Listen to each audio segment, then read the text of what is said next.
1 minute.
Listening to Radio Sputnik. Telling the untold.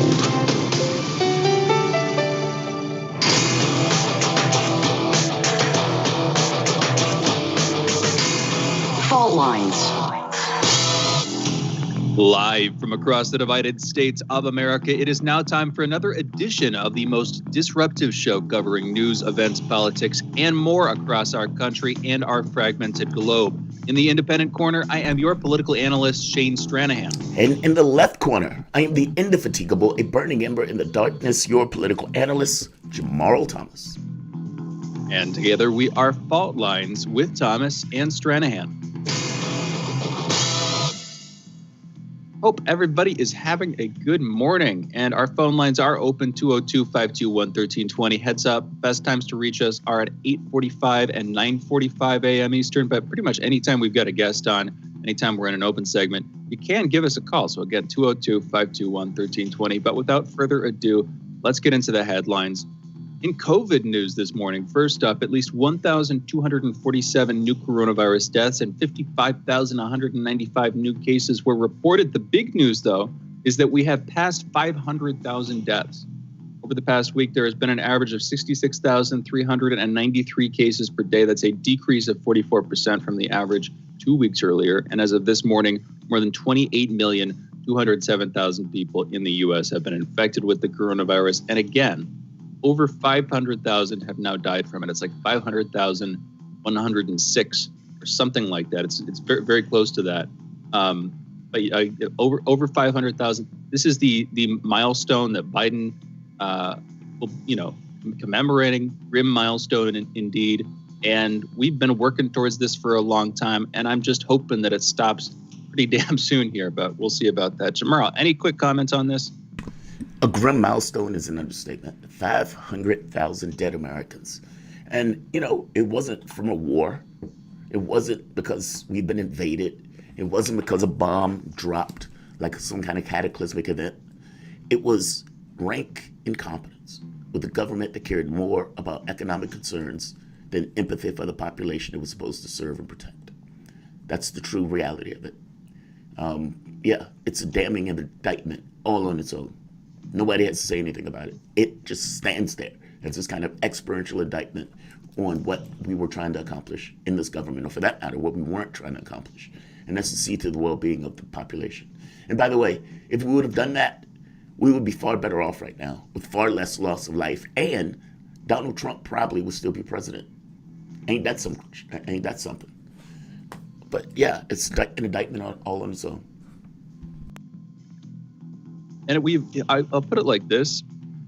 One of our deadliest wars, World War II, we passed that a while back. It's now about the combined death toll for Americans of World War II, the Vietnam War, and the Korean War. So that I don't know how else to adorn it or whatever, what other sort of terms to put it in. But if you compare it to the literal actual wars we fought in recent living memory, we're pretty soon, I would say, when you combine the Iraq War and the Afghanistan War and the Gulf Wars, if you combine basically all of our overseas involvements, we're on the course to pretty soon have overtaken all American deaths lost in war overseas with this virus. Does that make sense? And that's in a couple of years from a single cause striking. But again, if you got more news to get to, I will get back to it. Executives with Pfizer and Moderna said the companies are ramping up their supply of coronavirus vaccines, with shipments expected to double and possibly triple in the coming weeks. In a prepared statement to be made before a House subcommittee today, John Young, Pfizer's chief business officer, is expected to say the company plans to increase its delivery capacity of 4 million to 5 million doses a week to more than 13 million by mid-March. Just a few weeks away. In national political news, New Jersey Governor Phil Murphy finally delivered on a 2017 campaign promise when he signed legislation Monday that legalizes cannabis for adults, decriminalizes the possession of up to 6 ounces of the drug, and codifies criminal justice reforms that will upend how police officers interact with underage offenders. All of that is great.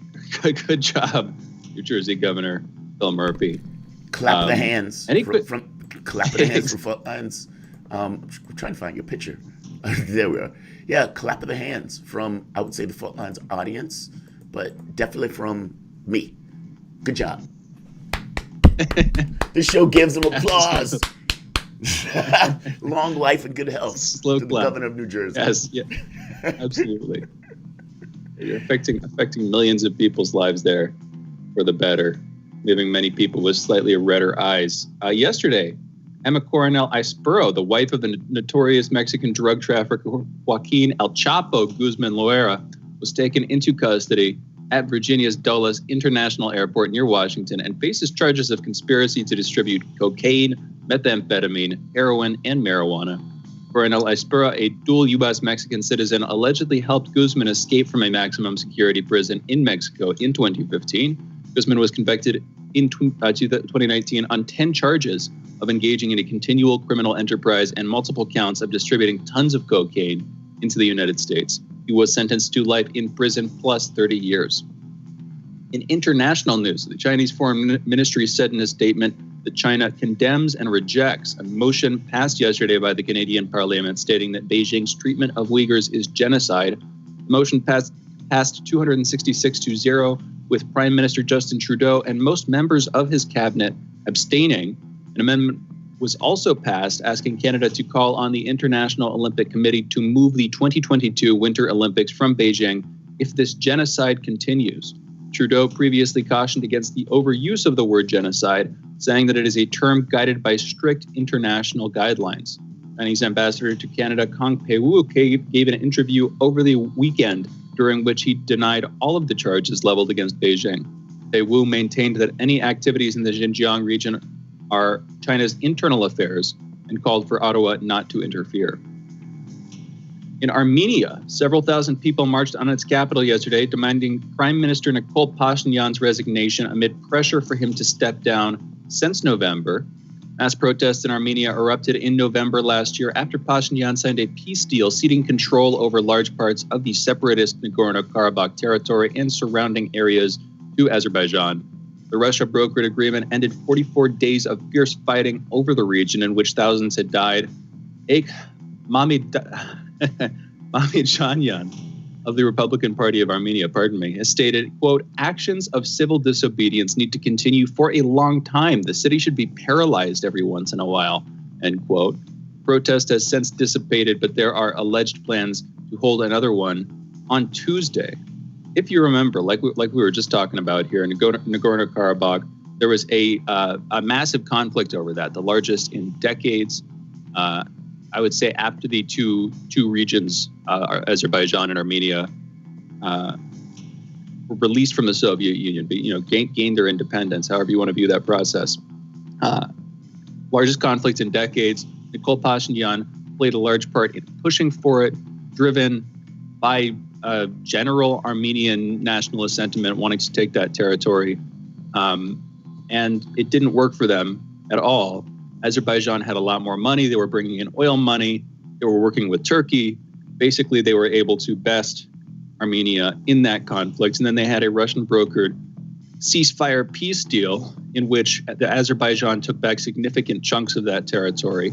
And ever since then, many Armenians have been extremely unhappy with Nikol Pashinyan. So these protests, it seems like they took a break from them for a little while, but there were constant protests going on at the time. Pashinyan had to go into hiding, and those protests have resumed. Jamarl and I were doing a good job covering that story back in the day when that was going on. In the Congo, the Italian ambassador since 2017, Luca Atanasio, an Italian Carabinieri police officer, Vittorio Lacavacchi, and a Congolese driver were killed Monday in an attack on a UN convoy. Other members of the convoy were injured. The ambush occurred as the convoy was traveling from Goma, Congo's east regional capital. Marie Tumba Nzenza, Minister of Foreign Affairs, sent her condolences and promised the Italian government that the Congolese government would do all it could to investigate and find out who is behind the killings. More than 2,000 civilians were killed last year in eastern Congo in violence by armed groups. Foreign Minister Luigi Di Maio vowed to ascertain who was responsible for the killings and stated, quote, "The circumstances of this brutal attack are still unclear and no effort will be spared to shed light on what happened," end quote. Malaysian immigration authorities have said that they have deported 1,086 Myanmar migrants, breaking a court order to halt their repatriation following an appeal by two human rights groups. Immigration Chief Khairul Zaimi Daud has stated, quote, "All of them have agreed to return voluntarily without being forced by any parties," end quote. Amnesty International has said the court would hear its appeal Wednesday and urged the government to reconsider its plans to send the migrants back home. This following a February 1st military coup that deposed the country's elected leader, Aung San Suu Kyi. Ahmed Zaki Yamani, Saudi Arabia's oil minister, has died in London. He was an architect of the Arab world's drive to control its own energy resources in the oil embargo of the 1970s and fueled the country's ability to affect oil production, fuel prices, and international affairs. He was 90. If you remember, I don't, it was before my time, but if you remember what happened back in the 70s with the oil embargo, lines in the United States and around the world for oil in a way that we really haven't seen since then in most parts of the country. And the serious economic recession, stagflation of the 70s, I guess this was that guy. he was the one who was, from our end, responsible for that. From their end, gave them a lot more power in negotiations. In tech news, Facebook said Tuesday it will lift a contentious ban on Australian news and pay local media companies for content after a last-effort deal on pending landmark legislation in Australia. Australia's Treasurer Josh Friedenberg announced a compromise that will see Google and Facebook plunge tens of millions of dollars into the struggling local news sector. In return, the U.S. digital firms will, for now, avoid being subjected to mandatory payments that could cost them vastly more and create what they see as an alarming global precedent. Will Easton, managing director of Facebook Australia, has stated, quote, "As a result of these changes, we can now work to further our investment in public interest journalism and restore news on Facebook for Australians in the coming days," end quote. Social media firms sparked global outrage last week by blacking out news for its Australian users in protest at the proposed legislation. For the first day, they also blacked out Australian government pages, including like pandemic and emergency response pages that were useful for the Australian government and for Australian people. And very quickly, Facebook reversed that decision. That was a bridge too far for them. In Earth and Science news, Israeli authorities are trying to locate the source of a suspected oil spill that has been described as one of the most severe ecological disasters to hit the country, threatening wildlife, forcing beaches to close, and prompting a mass cleanup.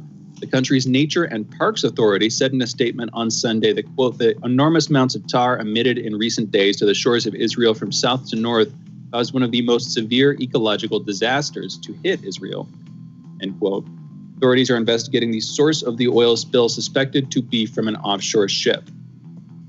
In business news, Bitcoin has dropped below $50,000. Cryptocurrency dropped more than 14% this morning, its largest daily drop in a month. That reflects a huge turnaround from a record high hit on Sunday of about 20%, although Bitcoin still remains up almost 75% for the year. A $1.5 billion investment in the cryptocurrency by electric car maker Tesla this month helped push Bitcoin above $50,000. U.S. Treasury Secretary Janet Yellen, who has flagged the need to regulate cryptocurrencies, more closely, said on Monday that Bitcoin is extremely inefficient at conducting transactions and is a highly speculative asset. And Daft Punk, one of the most influential and popular groups to emerge in the past 30 years, have announced their retirement via a video titled Epilogue, posted Monday morning.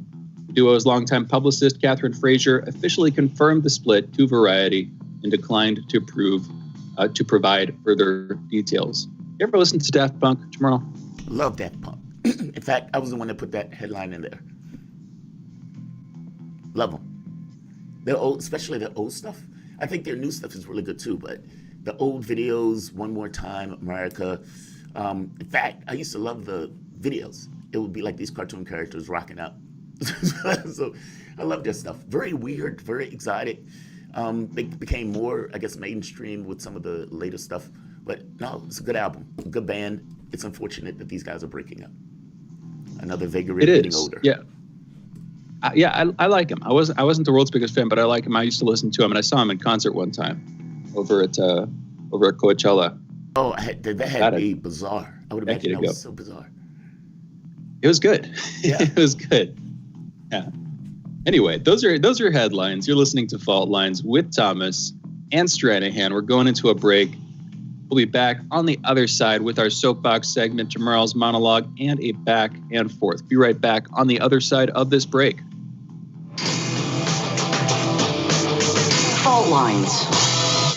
By Any Means Necessary is your guide to the movement and efforts shaping the world around us, from mass incarceration.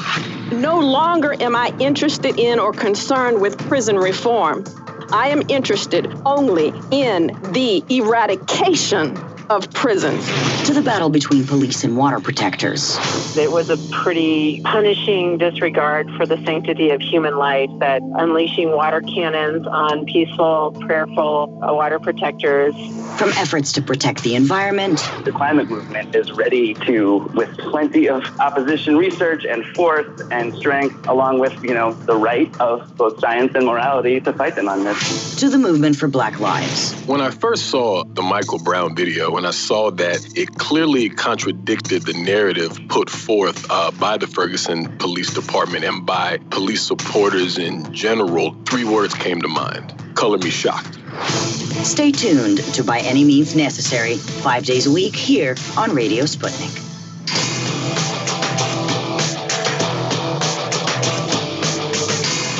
Fault Lines.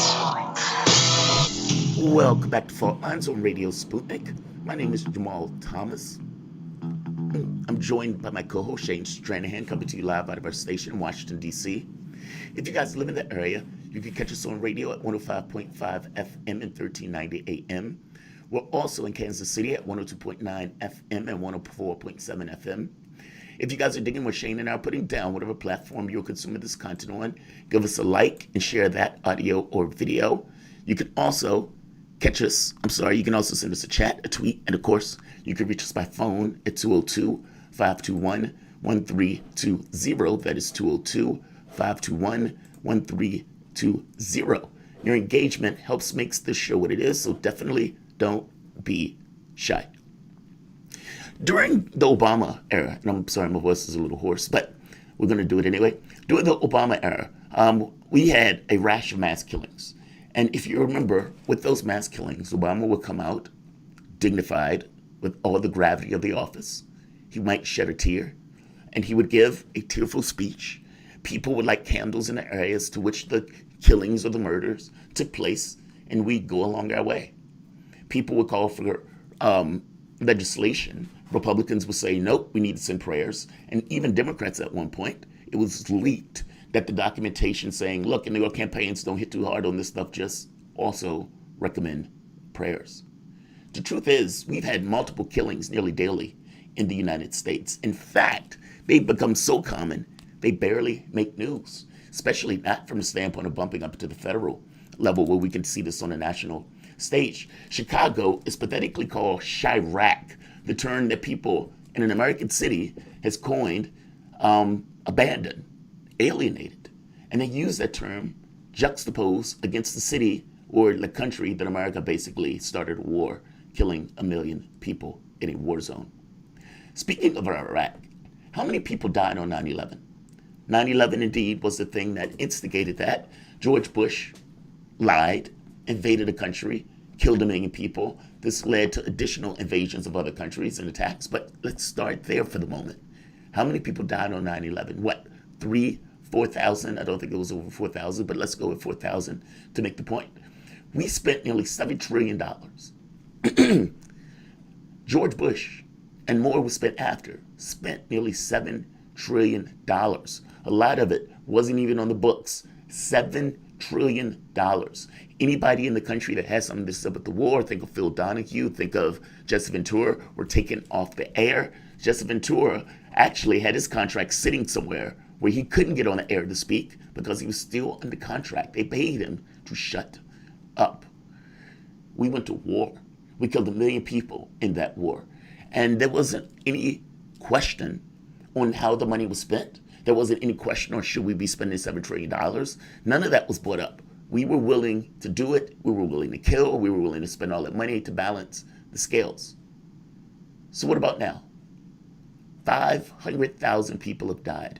Not from an act of God, not from an asteroid hitting the country, not because we were attacked by a foreign enemy, not because some foreign adversary placed a bomb somewhere that did X or Y. Nope, we don't have those excuses where we could say the Russians, the Chinese, the Iranians, there's something else out there did it. The aliens did it. We can't do that. This is something that is homegrown in the United States and entirely our fault. We can add up the wars in First World War, Second World War. Hell, they say we won the Second World War. We only used, 100,000, 200,000 people. The Russians lost, 20 million people in that war. But that's the dogma that we have in this country. So let's go with it. 100,000, 200,000. We have blown past both of those wars.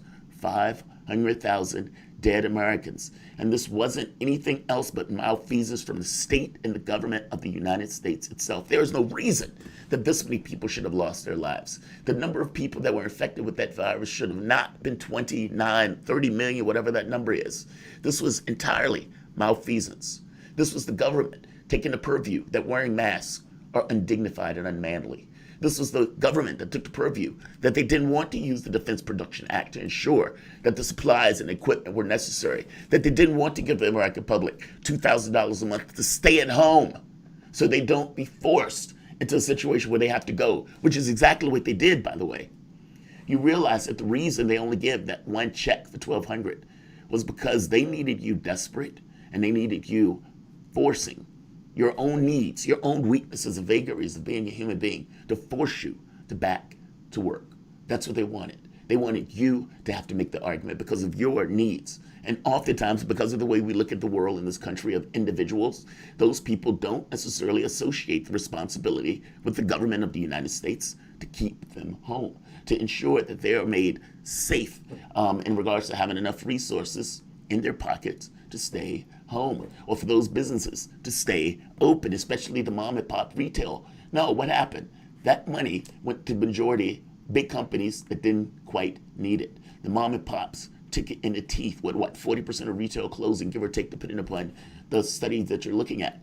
And with black businesses getting little to none of the money. This was a ripoff. This was a scam. And we're talking about 500,000 dead Americans. That even goes beyond the business toll to the whole toll of life. The number of funerals, the number of people that were ill, that were sick. How many of these people, the closeness, the grandmothers, the sons, the fathers, sometimes when you list a number in terms of 500,000, it's so big that it loses the gravity. I don't want to lose the gravity. Each one of those are individual tragedies. Some of those people were horrible people, of course, but many of them were good people that had family that loved them, that had kids that loved them, that had grandparents that loved them, that had communities that loved them, and they were ripped away. It is the responsibility of the government of the United States to provide for the general welfare. And that was not done. Not just not done, monstrously failed at. An exponential failure, showing incompetence. This is what the government of the United States did. I don't care if Donald Trump was president of the United States. That's less relevant. He was still functioning within the powers and the capacity of the United States. Now, you have a Joe Biden, and you have a Nancy Pelosi, and you have a Chuck Schumer that are in power. With great power And every American schoolboy knows with great power comes great responsibility. And every schoolboy knows it because Spider-Man told them so. And yet, the government of the United States doesn't quite get it. The reality is that the level of culpability and responsibility to act is directly commensurate with your power to rectify, compensate pain and injury. The courts do it every day. Hey, it was your fault about this, and this is how much money we're going to try to give in order to compensate. We can't go back in time. We don't have a time machine, but what we can try to do is rectify and balance the scales to a degree that can be balanced, knowing that they can never be balanced because you can't take away the pain, the injury, the death that was caused. This was incompetence. And for this incompetence, after the government is given all of this power, meaning the political parties of the Democrats, what they do is candles and prayer, theater. All of the power that you've been given and what you are putting out is theater.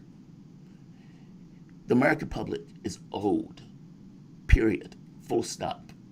And when I say owed, I mean owed. Your government has screwed up royally.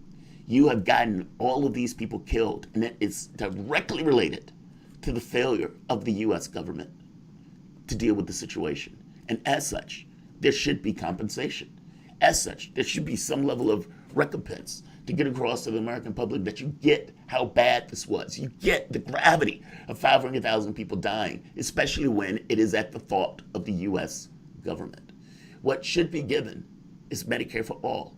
What should be given is the elimination of student debt. What should take place is a recognition that the government has monstrously failed, and some compensation should be given to the American public to get that across in real physical matter reality terms in ways that actually and completely assists that same public that was decimated. And I'm talking about decimated from the standpoint of businesses and decimated from the standpoint of lives. And all of these things were decisions by this government. I don't doubt that you would have had a certain number of people who lost their lives. Don't doubt that in the least. I'm making the point that the number, the severity, the number of people that were ill, the number of hospital bills that are going to be going out to all of these individuals, the funeral bills that are going to be going out to these individuals, the loss of income from the various family members. I'm saying that all of those things were directly related and exponentially increased by failures to act by this government. And I'm making the point that with all of the powers that have been conferred to Biden, Pelosi, and Chuck Schumer, the Democratic Party, that candles are ridiculous. Your powers go beyond theatrics. If this was a preacher, fair enough, because his power to do is little to none.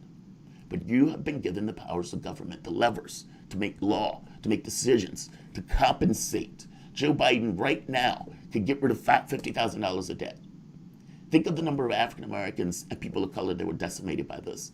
Think of the number of salaries that are no longer there to be paid. Think of the families that have been hit. How do you compensate death? How do you compensate the lack of income? You can't compensate the death. You can compensate the lack of income by doing things that benefit this society, especially the part of the society that took the hit the most, which was the poor and the middle class that couldn't ferry themselves away in their ivory towers in order to live it out. We don't want theatrics from you. What deserves to take place is reparations. And this is talking about from the American public itself for the failure of the U.S. government to live up to its responsibilities, philosophically, ethically, and legally, to ensure for the benefit and the welfare of this country.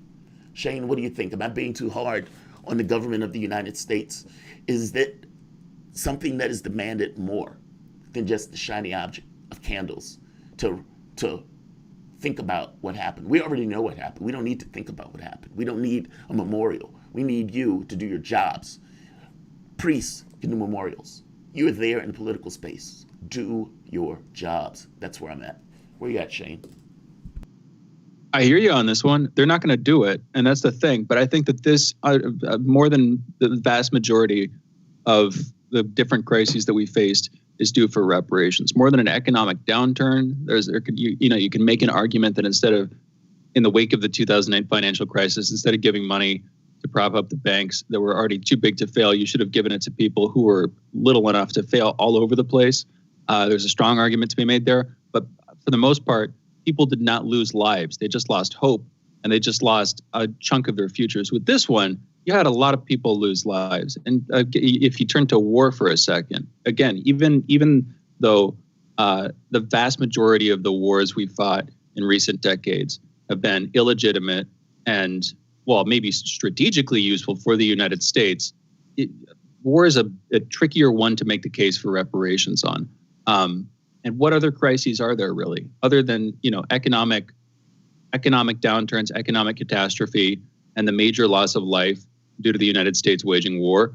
This is a uniquely good candidate for making an argument, especially with the lockdown, making the argument that people are due some recompense for the government's failure to handle this stuff. But if you look at it from another perspective, the government is based, at least in large part, on its ability to extract taxes from the economy, and the economy took a serious hit here, and therefore I don't see them doing reparations of any kind. Look at what they're doing with the stimulus checks, and the stimulus checks would be like a small fraction.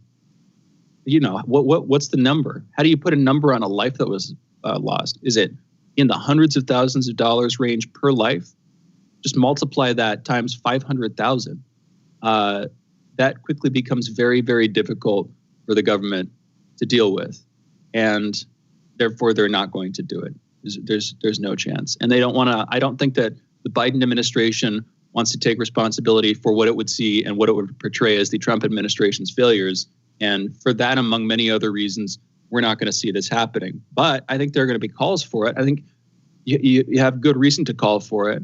And if you call for it and they don't deliver, that's just going to become another one of these narrative trends, another one of these trajectories that you can carry forward into the future and, use to make clear that the United States government is derelict in at least some of its duties. What's your take on that before we go into our break? No, I agree, I think. I mean, keep in mind, FDR didn't get into power until a few years after the Great Depression, where people could get really pissed off at the government not doing what it needed to do. And honestly, the level of rage and indignation that should be there, look, whether the government does it or not, that rage should be there. That rage is legitimate, especially on the number of lives lost. And I'm not talking about, Donald Trump won it. Screw that. 500,000 dead Americans. Put that in perspective. And it wasn't because it had to be that way. It was because of failures of the government. That's the point that I'm trying to make. I get that they may not do it. Fair enough. I'm saying it is owed to the American public, though, that whether they do it or not, it is a deep, deep, indelible wound that needs to be repaired. And, it's like we ignored this stuff. Like, for example, slavery. Let's take that for example. You have a monstrous crime that takes place. What about the wiping out of the Native Americans? Monstrous crime. And we ignore it. And ignore it to the point of then saying, well, hey, man, that was so far in the past, we shouldn't do anything about it. And you just keep it moving, despite the fact that you can see the consequences. I'm saying this is similar. Maybe not necessarily in scale and scope because of how long it took, but 500,000 dead Americans. That is more than all of those wars. And yet, we give it a pass. We had a 9/11 event every day for like 6 months. And we just, firelight, candlelight and prayers. Yeah, man, it just doesn't match up. That's all. And so I feel you. We're not going to do anything, fair enough. But God, there should be righteous indignation about this. But let's do this. You guys are listening to Fault Lines with Thomas and Stranahan. We will be back in a moment.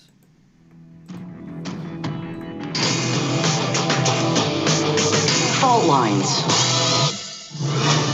You're listening to Radio Sputnik.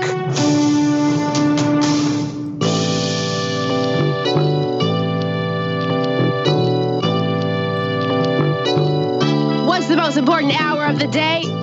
It's the Critical Hour with Dr. Wilmer Leon.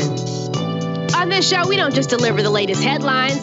We divide the real from the fake. Tune in to hear from some of the most brilliant political minds of today. Get in-depth news and analysis that goes beyond the surface and dig straight into the details. Set your clock to the Critical Hour for a news perspective unlike any of those other guys. Tune in to the Critical Hour with Dr. Wilmer Leon, weekdays 6 to 7 p.m. Eastern, and catch us on Facebook Live. You're listening to Radio Sputnik.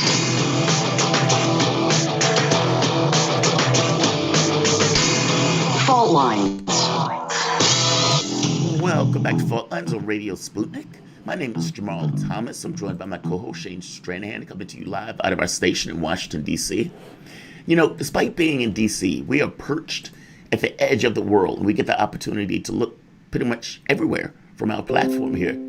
One of the interesting things that took place, and one of the places that we pay attention to, is the UK. Boris Johnson, he said this in his ministerial code as a foreword. I love this. To fulfill the mission and win back the trust of the British people, we must uphold very high standards of propriety, and this code sets out how we must do so. There must be no bullying and harassment, no leaking, no breach of collective responsibility, no misuse of taxpayer money, and no actual or perceived conflict of interest. The precious principles of public trust enshrined in this document: integrity, objectivity, accountability, transparency, honesty, and leadership and public trust must be honored at all times. So how weird is it? How weird is it that the same Tory government has ended up in breach of that ministerial code? Health Secretary Matt Hancock has been found by the High Court to have failed to live up to the transparency requirements of over $21 billion in contracts for PPE during the pandemic. Basically, think of it this way. The government spent a huge amount of money for COVID and dealing with COVID, and instead of that money going to reputable suppliers in this kind of objective way, this money was pawned off to basically cronies and friends of the Tories. And we are talking about billions and billions of dollars. To discuss, we're joined by Peter Oliver. Peter Oliver is the EU correspondent for RT International, providing daily coverage of political, diplomatic, and economic news from across the European Union. Peter, welcome to the show, man. Thank you for joining us. Hello, nice to be back. Thanks for having me. Absolutely. This story is awesome. So basically, the Tories are corrupt. It sounds like Boris Johnson has breached his ministerial code, his own foreword that he wrote. I mean, some of the money that has been going out, Labor has basically been demanding an accounting of this. But right here, the deals include $350 million in contracts to a finance company for face masks, $483 million to pest control company to provide PPE. And many of these companies had no experience providing the things to which they're being asked to provide for. They were just friends of the Tories. And let's play this. This is Jeremy Corbyn. Let's hear the clip of Corbyn talking about this, talking about the quote-unquote VIP fast-track lane for those companies recommended by the Tory ministers. Let's play the clip. Thank you very much, Mr. Speaker. My constituents are seeking explanations. Most of them have lost income. Many have lost their jobs. All are facing varying degrees of stress, from the very severe to the concern about their lives. Many local small businesses have closed for good because they see no future and they're not getting the support that they need. Yet, Mr. Speaker, I think answers are required from the Prime Minister. How £10.5 billion of NHS contracts were awarded without tender, how a further 99% of all NHS contracts were awarded again without tender, and that last week the court found that the Secretary of State for Health had not acted legally in the awarding of these contracts. And so I ask the Prime Minister to do two things. Will he end this scandalous privatisation of our NHS, which is happening before our very eyes? And will he also replace the Health Secretary with somebody who will stand by and obey the law and publish in advance all contracts that are due to be let, so the public can see how their money is being spent? And this includes, by the way, the owner of a pub that was friends, right here, Matt Hancock's neighbor, won $30 million deal for vials of COVID tests. And he had no experience doing those tests. And it honestly, you know, if somebody can make the argument of saying, well, wait a minute, people needed those things. Those things needed to be done immediately. But they were overpaid. Like, not just overpaid, they were giving contracts for stuff that they didn't have experiences in. This is astonishing. Jamarl, it's worthwhile pointing out that there would be big issues with this, even if these contracts had been handed out and the companies they were handed to had actually done the job they were being paid to do. In the vast majority of these cases, there's been either massive over-promise or massive under-delivery. You know, really, in Britain, I remember from my time living in Atlantis, we say things differently sometimes. When we say cuppa, we mean some tea. When we say quid, we mean money. When we say cronyism, which is what's being accused here, we generally mean straight up corruption, using state funds to enrich your friends and acquaintances during a major health emergency. Now, that is what Matt Hancock and others are being accused of. That isn't what the High Court in the UK found him guilty of, though. That's going to be investigated down the line at the end of the pandemic. We have been promised there will be an investigation, but that may be some way down the line yet. But what he has been found guilty of, Matt Hancock, the Health Secretary, is that he didn't reveal the ins and outs of these contracts that are worth just over $21 billion within 30 days, which he's supposed to do. Now, Matt Hancock's been doing the rounds this morning on the UK media saying, does this mean that you can no longer tender for a contract if you know a Conservative Party minister or a member of the House of Lords? Well, that would be a pretty poor argument, as I said, even if these the contracts that were signed for a lot of money had actually been lived up to, because there is this VIP fast track lane when it comes to getting government deals. If you are recommended by a minister or by a member of the House of Lords, the upper house in the UK, then you get fast tracked straight through. Now, when you look at these contracts, who they went to, you mentioned Matt Hancock's landlord there, the owner of the local pub. I mean, I've known some nice landlords in my time, not one that I've thought about giving a $42 million deal to provide vials. But also they went to a number of high profile or certainly high value donors to the Conservative Party. The only voice we heard in the House of Commons yesterday really saying what's going on with this was Jeremy Corbyn, the former leader. We heard from Keir Starmer, the current leader of the Labour Party. He used his time to say that he was on side completely and full of praise for Boris Johnson's promises to open up the country. So there wasn't really a voice from the front bench of the opposition saying what's going on here. But a lot of people are paying attention to this now, particularly when you look at the vast amounts of money that have been involved. $350 million to a finance company to make face masks, $483 million to a pest control company. It doesn't look good. I'm old enough to remember when this type of breach of the ministerial code would be a resigning matter. The thing is, if you're Boris Johnson as Prime Minister, you can't really tell one of your ministers that you should quit over this, because when it comes to, I've got to be careful with how I word this, when it comes to favourable treatment for those that have donated heavily to your campaigns, his nose is as deep in the trough as anybody else's. So it's unlikely he's going to turn around and say, Matt, sorry about this, old boy, but you're going to have to fall on your sword here. Matt Hancock certainly showing no sign of jumping on his own volition. So I think everything's going to stay pretty much as it is. But this is $21 billion. It's not small change. And Peter, this is, Matt Hancock, Secretary of State for Health and Social Care. Yeah. One of the politicians at the head of COVID response. And like you're saying, this is coming just as Boris Johnson has decided to lift the lockdown, reverse a lot of those policies to open the country back up. I can't help but think that this would be bleeding over into the public's perception of COVID and how the pandemic was dealt with, all this stuff. I mean, how is it affecting how people feel about how COVID was responded to and about how the lockdown is being lifted? What's the correlation there? How does that weigh into it, Peter? Unfortunately, I think if you look at the opinion polls at the moment, and obviously you've got to remember what happened with Brexit. I think we've talked about my opinions on Brexit. You should never underestimate the British public's ability to vote themselves into a worse situation. Conservative Party is actually increasing its share of the vote at the moment. What they have been very good at, and what Boris Johnson, I think, has been very good at in terms of his messaging, is he's very good at the, hey, don't look at the disaster over here, look at the shiny thing I'm giving you over here. So when we passed in the UK 120,000 deaths, obviously I heard your segment earlier on about the United States passing 500,000. You've got to remember the United Kingdom, only 65 or so million people, far smaller country.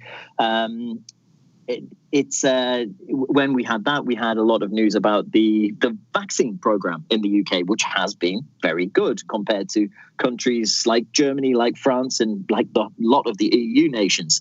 So what we've seen, while this scandal, which I can think of times that this would have been the biggest news, it's not really getting the traction that it once would have gotten, or probably should be getting, because, as I said, there's not going to be any investigation right now.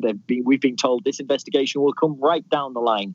And what we have at the moment is the date of the 21st of June being dangled in front of the British people. That's the date that the government hopes to be able to lift all the restrictions on socialising that have been in place for much of the last year. We're talking about reopening venues, holding concerts, getting people back into sports stadiums. It is a phased easing. There are 4 steps that will be put in place before we get to that June 21st date. But that's all anybody's talking about right now, is what we're going to do once the restrictions are lifted. And nobody's focusing on what happened with all of the money that was used to get so as I said, some incredibly lucrative contracts. I was saying to some of my friends on the WhatsApp groups we have, because we're all still social locked down at the moment. It's like, I really like you guys, but I wish one of you at least was a Tory minister, because I've got about as much experience in providing PPE as some of these companies have, and I would have done it for half the price. There you go, Peter. Thank you so much for joining us. Yeah, that 4 month lifting is far enough away that it's not right around the corner, but in the grand scheme of how long this pandemic has lasted, it's relatively close. So I can see why people would be preoccupied with it. We're out of time, though. I want to thank you for joining us, Peter. Appreciate it. Pleasure. For those listening, that was the voice of Peter Oliver, the EU correspondent for RT International, providing daily coverage of political, diplomatic, and economic news from across the European Union. You can and you should follow him on Twitter at PeterGOliver_RT. Also catch his reporting weekly on RT International. You're listening to Fault Lines with Thomas and Stranahan. We will be back in a minute talking about Cuomo's nursing home problem with our next guest, Lakshmi Gopal. Be right back on the other side of this break. Fault Lines. Yo! So Sean, what do you want to talk about today? Well, Bob, that's easy. I want to talk about the need to stop the development of self-driving cars. Again, Sean, you're driving me nuts. I think the self-driving car thing's already out of the gate. No. It's never too late. See, now the leading experts in the field, just pick one, whichever one, leading experts have repeatedly warned us about the dangers of artificial intelligence. Look, I'm telling you, man, we have to stop the robots by any means necessary. I see what you did there. Yep. Tune into our show By Any Means Necessary daily from 2 to 4 p.m. Eastern Time on Radio Sputnik. And don't forget to call in at 3:20 p.m. to our studio number 202-521-1320. And if you miss us live, check us out on SputnikNews.com, Spreaker, iTunes, iHeartRadio, Spotify, or wherever you listen to podcasts to stay up to date on the latest political, social, and economic movements shaping the world around us.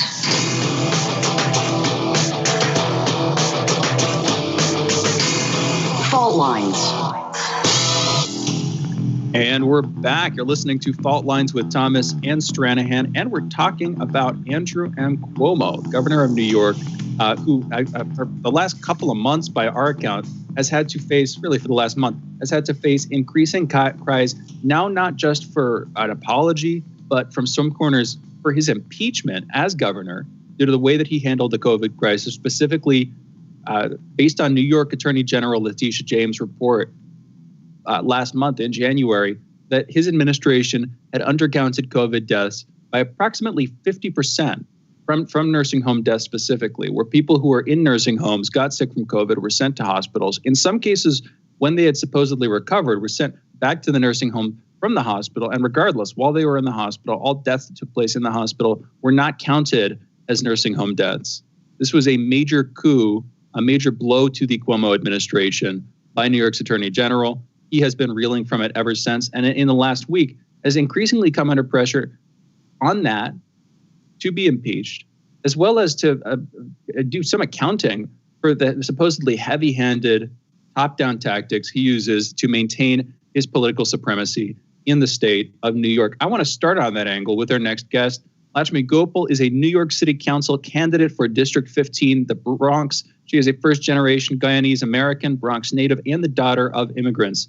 She's a community organizer, activist, and strategist who has worked on campaigns both nationally and locally. Lakshmi, thank you for joining us. How are you doing this morning?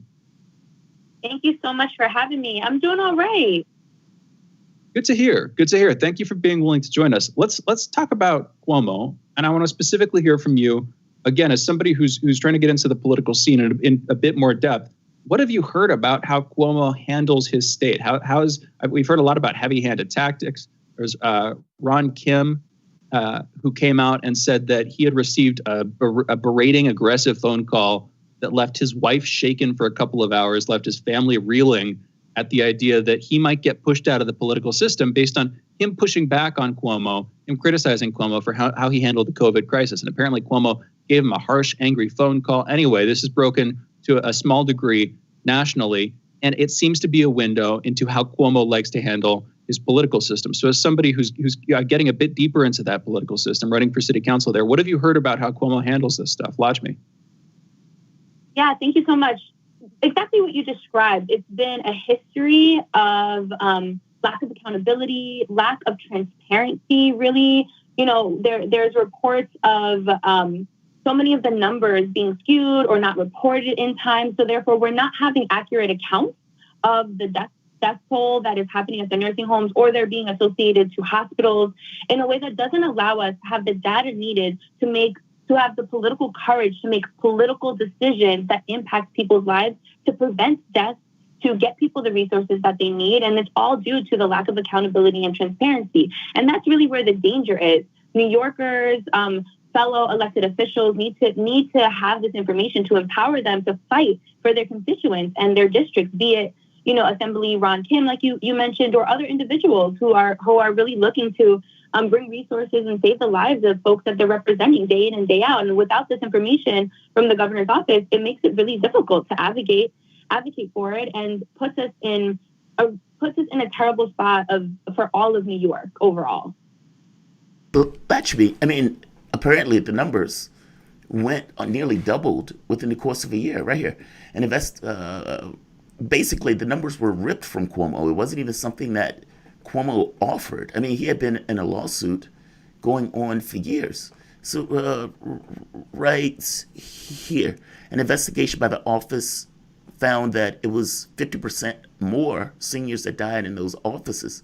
And then it really hit the fan when his secretary, Melissa DeRosa, told lawmakers in a private virtual call that the state has been concerned about the Department of Justice preliminary inquiry into COVID-19 deaths in New York's nursing home, as well as the detention for former President Donald Trump, who's tweeting about Cuomo and other Democratic governors' handling of the nursing home. Basically, Donald Trump started giving all sorts of emphasis and attention, and it freaked them out.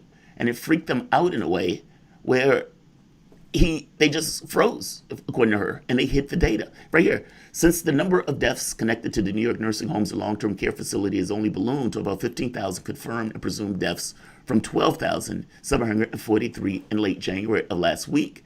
This admission released the latest figures as a result of a court order following a 6-month battle between Cuomo administration and the Empire Center, a conservative-leaning think tank. He didn't even give up the numbers on his own. They had to be ripped from his hands. Not to mention, like we mentioned, the assaults on Ron Kim. Kim said after hours, he made the comment basically saying that he got an irate call from the governor. Mr. Cuomo began with a question, "Are you an honorable man?" and then proceeded to yell for 10 minutes. He recalled threatening to public tarnish Kim. And he did, by the way. He went out trying to make these allegations about his nail company, saying it's not illegal, but it looks really dubious and everything else. And this is because because Kim made note publicly about the number of deaths being higher than what Cuomo said they were. This is utterly astonishing. I mean, this is the politics of New York, or this is the politics of Cuomo. Which one is it? And how is the public digesting this information? I mean, like Shane said, there were calls for his impeachment. Are those calls going to be pushed through, and are Democrats going to be willing to do it?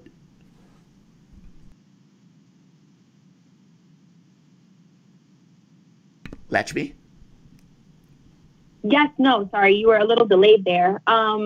No, I completely hear you. And you know what, your question to like, how are New Yorkers reacting to this? I think New Yorkers, especially, the country in itself, watching what happened with the Trump administration and the lack of accountability there, are really have always been in the game of wanting accountability and full transparency from government. But right now, I feel like are really focused in on it. I look to other elected officials like Senator Biaggi, who's really pushing for accountability from the Cuomo administration and from Cuomo himself, and making sure that we are being transparent and accountable to New Yorkers. So I think New Yorkers are reacting in a way of wanting to see something happen right now, especially when it comes to COVID. There is, during a global pandemic, one that is impacting significantly and disproportionately Black, brown, working class immigrant communities that are all throughout New York City. We're seeing the death toll just continue to rise, and that there be things like opening restaurants during Valentine's Day weekend happen that doesn't take into consideration this death toll or how the virus is spreading and impacting communities overall. There's just neglect and lack of accountability and lack of transparency. And New Yorkers are paying attention. So, I really feel like elected officials are stepping up. They're calling out Cuomo. And a lot of the commentary this has been going on for a very long time. And now it's coming out. It's not new. It's not specific just to what's happening around COVID, but it is life or death for New Yorkers right now. So we need absolutely to be pushing for accountability, pushing for transparency, and pushing for more. New Yorkers deserve so much more from the Cuomo administration right now. So I want to kind of follow up on this. Do you think that'll be enough to actually push Cuomo out of power? From what we've heard, Cuomo has a stranglehold on politics in New York, from the top of that state down, effectively able to keep himself in power. One of the guests we've had on this topic, who will be coming on in fact in about 20 minutes, Ted Rall, has said that he thought that Cuomo wouldn't face serious difficulties getting reelected unless his approval rating dropped into like the 30-something%, so 34, 36%, however low that number is. That's pretty low for a politician. Now, do you think that right now there's enough energy pushing against Cuomo that he faces a serious risk of not being reelected as governor? And if so, who would you see potentially replacing him? Are there any candidates, front runners, who you could see filling that seat in his stead? Latchby. Yes. I think there's momentum right now, especially with the reports coming out and the solidarity from elected officials from all offices up and down in New York currently. And so I'm not sure exactly if it'll be enough. I think Cuomo and the Cuomo family has had a significant amount of time and significant amount of influence in New York politics overall. And we're seeing that with even how long it's taken with this accountability and transparency and push. But I do think there's momentum right now. So I really urge elected officials to continue, and other folks who have been impacted directly and have stories of what has happened as far as the neglect, lack of accountability, and lack of transparency from the Cuomo administration, to continue to tell those stories, because that's what's going to continue the momentum to empower New Yorkers to really reflect on whether or not they want to reelect or they want to support or whatever it may be. And so it's really, we're in an uphill battle with momentum, and continuing to do that.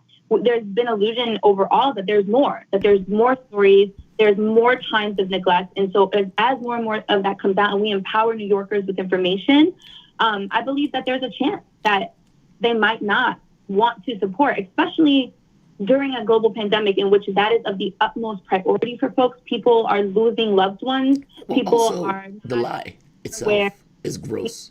It's like what his reason for lying and the lie is just really gross. Basically he's doing it to protect himself. And he undercount that number by half for the protection of himself because he thought he might get prosecuted. How do you exploit this? Meaning, like, you're running as a candidate for District 15, and whether Cuomo can maintain his power in the state or not is, one thing or the other. But how do you personally exploit this? Do you have a candidate that you're running against that is pro-Cuomo? Is there anybody pro-Cuomo at this point? But beyond that point, how do you as an individual candidate exploit this to try to get in office?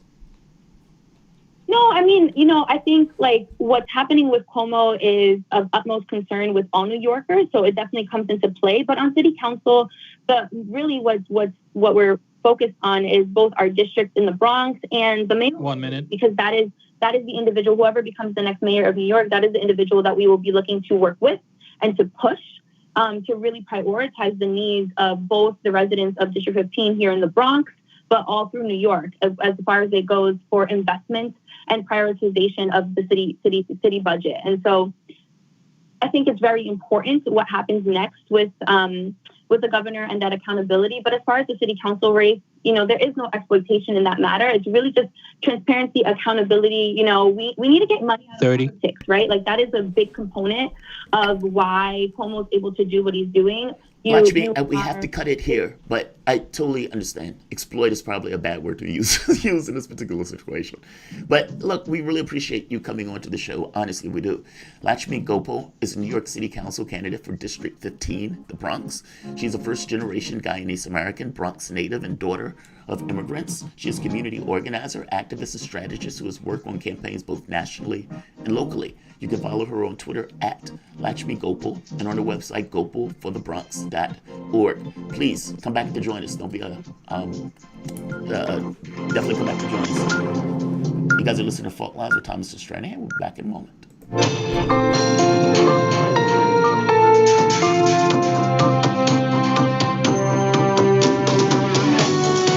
You're listening to Radio Sputnik. Telling the untold.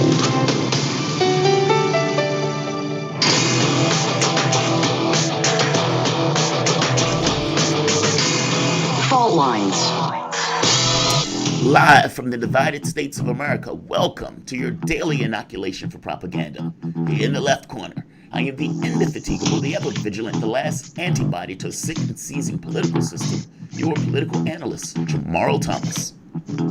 And in the independent corner, I am your political analyst, Shane Stranahan. That means you are listening to Fault Lines with Thomas and Stranahan. All right, let's go to the headlines. In the news, at least 1,247 new coronavirus deaths and 55,195 new cases were reported in the United States yesterday. Over the past week, there's been an average of 66,393 cases per day. That's a decrease of 44% from the average 2 weeks earlier. As of Tuesday morning, more than 28,207,200 people in the United States have been infected with coronavirus, and just over 500,000 have died. Yes, we've hit our 500,000 mark. We are indeed exceptional. Executives with Pfizer and Moderna, by the way, that's sarcasm. I don't want NPR writing an article saying that Radio Sputnik was chest thumping and 500,000 people died. They would write that article. So I need to be very clear that that is sarcasm. Executives with Pfizer and Moderna said the companies are ramping up their supply of coronavirus vaccines, with shipments expected to double and possibly triple in the coming weeks. In a prepared statement to be made by the House Subcommittee today, John Young, Pfizer's chief business officer, is expected to say that the company plans to increase its delivery capacity of 4 million to 5 million doses a week to more than 13 million by mid-March. New Jersey Governor Phil Murphy has immortalized himself and finally delivering on the 2017 promise when he signed the legislation Monday that legalizes cannabis for adults, decriminalizes possession of up to 6 ounces of the drug, and codifies criminal justice reforms that will upend how police officers interact with underage offenders. This show wants to give an applaud to Governor Phil Murphy. Good job. Good job. Fighting for America, Phil. Good job. I don't know about Phil's other things, but he will go down in stoner history for that one. Yesterday, Emma Colonel Aspiro, the wife of the notorious Mexican drug lord El Chapo Guzman Loera, was taken into custody at Virginia Deli's International Airport near Washington and faced the charges of conspiracy to distribute cocaine, methamphetamines, heroin, and marijuana. Colonel Cornel Aspero, a dual U.S.-Mexican citizen, alleged helped Guzman escape from a maximum security prison in Mexico in 2015. Guzman was convicted in 2019 on 10 charges of engaging in continual criminal enterprise and multiple counts of distributing tons of cocaine in the United States. He was sentenced to life in prison plus 30 years. Chinese foreign minister said in a statement that China, quote, condemns and rejects, unquote, a motion passed yesterday by the Canadian Parliament stating that Beijing's treatment of Uyghurs is genocide. The motion passed 266-0, with Prime Minister Justin Trudeau and most members of his cabinet abstaining. The amendment was also passed asking Canada to call on International Olympic Committee to move the 2022 Olympics from Beijing if this, quote, genocide, unquote, continues. Trudeau previously cautioned against the overuse of the word genocide, saying that it is a term guided by strict international guidelines. Chinese ambassador to Canada, Kang Hui, gave an interview over the weekend which he denied all of the charges leveled against Beijing. Hui maintained that the activities of Xinjiang province in China's international affairs and called on Ottawa to not interfere. This story is very wild. There's a report that came out saying that we looked into it, our government, and found that there wasn't enough information to make the determination that this was quote unquote genocide, meaning it's being used as a political tool at this point. If you're talking about the Nazis to the Jews, that's genocide. If you're talking about the Turks to the Armenians, that's genocide. What's taking place in China seems to be political casting.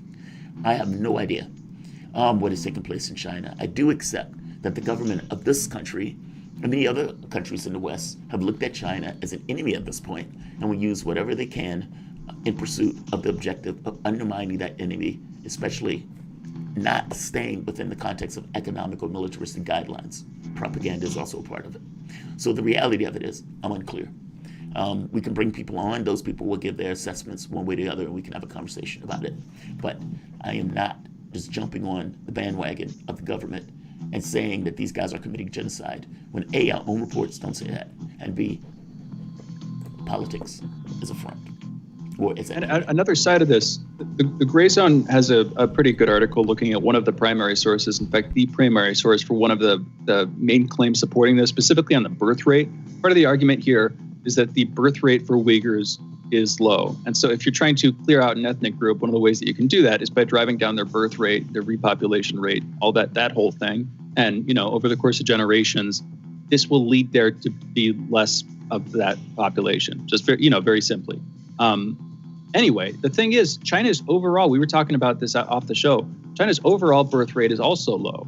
And what the Gray Zone is saying, and I'm sort of taking their word on this one, but is that the birth rate for the Uyghur population actually matches the drop in the birth rate across the rest of China. In other words, it's not a targeted policy.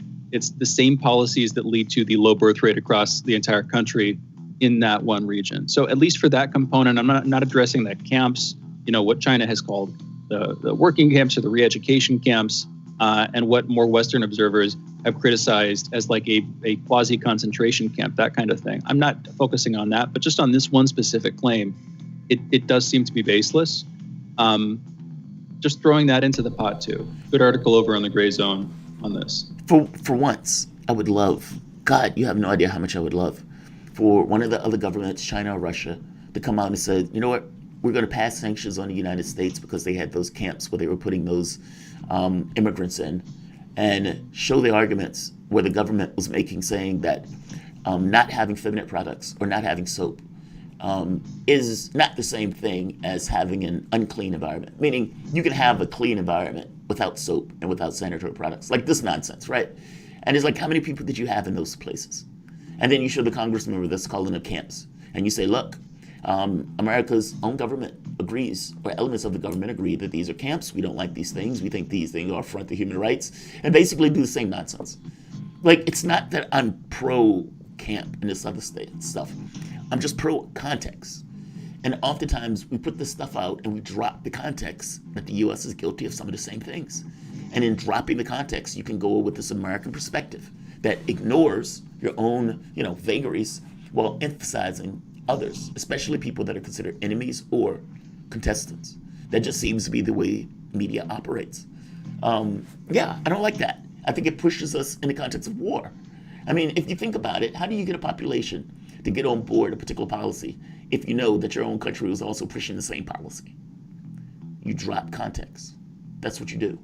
And I've had conversations with people who would be like, those people in North Korea are crazy. It's like, well, why? Because, they keep firing off those weapons. You realize that we're having activities around their borders that they're freaking out about. And so their response is in addition to us. At which point the person's like, well, what do you mean? Because they had never heard that. They had never been given the full context of why the people were behaving in the way that they were behaving. I'm saying the same thing is true with us. Context matters. And it affects how people in your government respond to the things that people in your government say. Juan Guaido is not president of anything. He's not president of a pie shop at this point. And yet, Pelosi and these other people would say it, again, dropping context. It matters. I think that's one of the greatest things that we do on the show.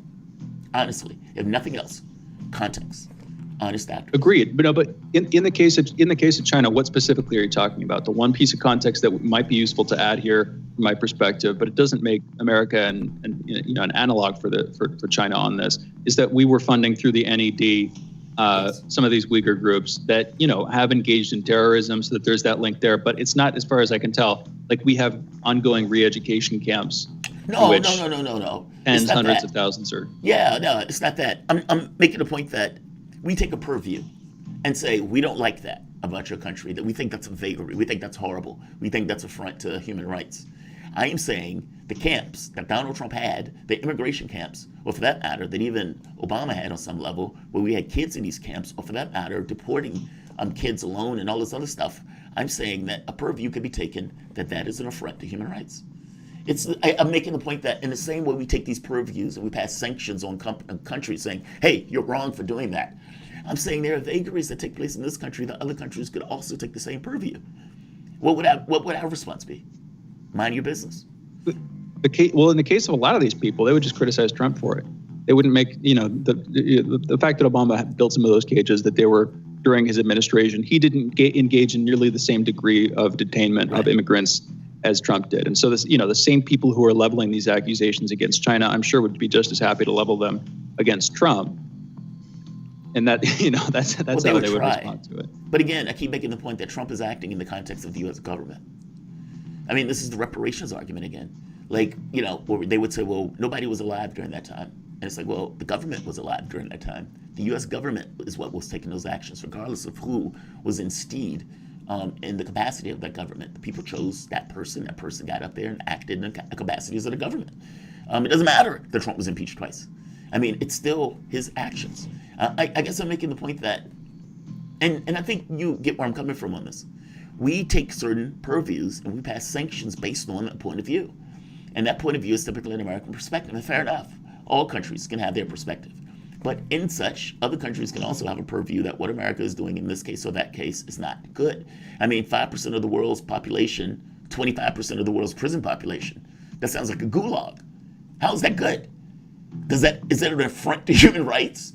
I hope you get my point on this. Like, you get what I'm saying, right? I'm not saying that these things one is equal to the other. That's not what I'm saying. I'm saying the fact that it happens at all doesn't need a comparison. Just saying we take a purview that we don't particularly like this in the same way you take a purview that you don't like something that we're doing. That's all. Parody. Yes. No, and I do agree. And when we talk about propaganda can work by omitting facts or lying, but I think most of the time it works by dropping context, setting up a context that fits your narrative and ignoring a context that would disprove it or debunk it, Yeah, like Cuomo telling Jill Stein, hey, that's good for the Russians, but shouldn't you take an American perspective? Shouldn't you just ignore the context of the situation and go with it? God, I love that clip. That is the greatest clip ever. Let's go back to the news. We got into it back and forth there. In Romania, several thousands of people marched on its capital yesterday demanding Prime Minister Nicole Pashinyan's resignation amid pressure for him to step down since November. Mass protests in Armenia erupted in November last year after Pashinyan signed a peace deal ceding control over large parts of the separatist Nagorno-Karabakh territory and surrounding areas of Azerbaijan. The Russian brokered agreement ended 44 days of fierce fighting over the region in which thousands had died. Mamadazian of the Republican Party of Romania has stated, quote, actions of civil disobedience need to continue for a long time. The city should be paralyzed every once in a while, unquote. The protests have since dissipated, but there's been alleged plans to hold another on Tuesday. I gotta be honest, I am shocked, I tell you, that Pashinyan is still in office. The level of rage and anger that was leveled at him, I am shocked that he is still in office. You must understand, if you're the leader of a country, they often say the military is the health of the state. Well, if your military is put into a situation where over time you see that the parity is losing, you know you're in contest with another nation, and yet you don't necessarily take steps, and not just not take steps, somewhat provocative in the things that you're saying that may instigate and push that conflict along. When that conflict comes and you get crushed, your population is not going to be happy about it, especially with this territory on Nagorno-Karabakh, where Armenia seems to be greatly wed to, despite the fact that the rest of the world doesn't see it as theirs. That said, Pashinyan is still in office. They're calling for his resignation, and I would be shocked if he could remain in that office against the public ire that's leveled at him. Those are your headlines. You're listening to Fault Lines with Thomas and Stranahan. We will be back in a moment with one Ted Rawl. Fault Lines. Want to talk? Get in touch with us at radio@sputniknews.com.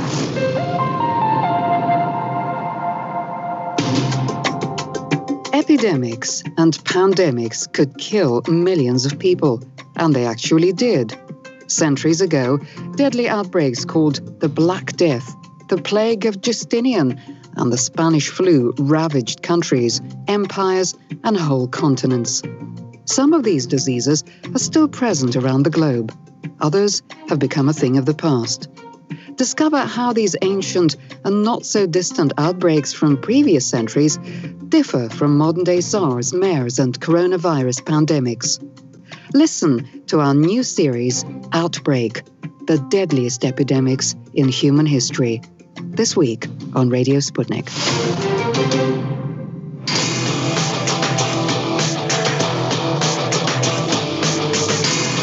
Fault Lines.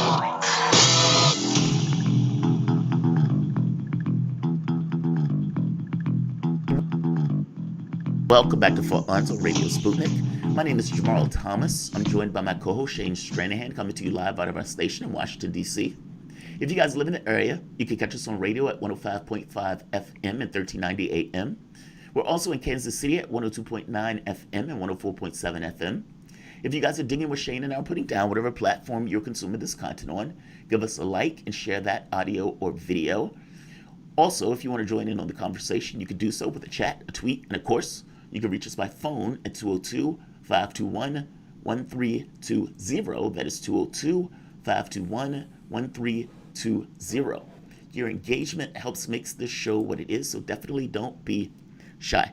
I opened up the show today with a monologue basically deriding what Pelosi and what Joe Biden is doing. It's not that I don't accept the theatrics of it. What I don't accept is the theatrics outside of their capability and power in that office of what they can do to rectify and, to compensate the American public for what I feel, and not just feel, is on some level a betrayal, but definitely by all accounts, an outright failure. 500,000 Americans dead. 29 million infected with the virus. These are hospital bills. These are comorbidities that may be associated with it as it moves forward. These people have to deal with this stuff. And this country has had to deal with it, not as an act of God per se. Yes, you can say that about the virus, but more so the reaction to it. The number of lives that we have lost in this country is appalling. And the idea that you will do a light show and a moment of silence, I'm sorry, it doesn't compensate. And not just compensate, it is massively, radically inadequate. Right here, with the deaths approaching 500,000 COVID-19, President Joe Biden will mark the grim milestone with a candle lighting ceremony. The ceremony underscores the empathetic message Biden has sought to bring to the U.S. coronavirus response since taking office last month, a departure from his predecessor. I don't care about the candles. It's theatrics. The country has given you power. You have the House, you have the Senate, and you have the presidency. It's time that you use it. To discuss, we're joined with Ted Rawls, political cartoonist and syndicated columnist. Ted, welcome to the show, man. Thank you for joining us. Ted, can you hear me? Oh, okay, we might be having... sorry about that. I had my mute on. There you hi, go. it's good to be here. Sorry about that. Trust me, I have the same issue sometimes where people will see me hitting the button over and over again trying to get the mute straight. Thank you for joining us, though. So I got to be honest, I've been apoplectic about this. I've been very angry. 500,000 Americans. You know, my grandmother just passed. It wasn't from COVID, but she just passed. That hurt. I understood she was getting older. I understood she was getting ill, but it still hurt. Now I'm thinking of brothers, mothers, sisters, cousins, sons, grandmothers, etc. And these people are ripped from the physical fabric of this world.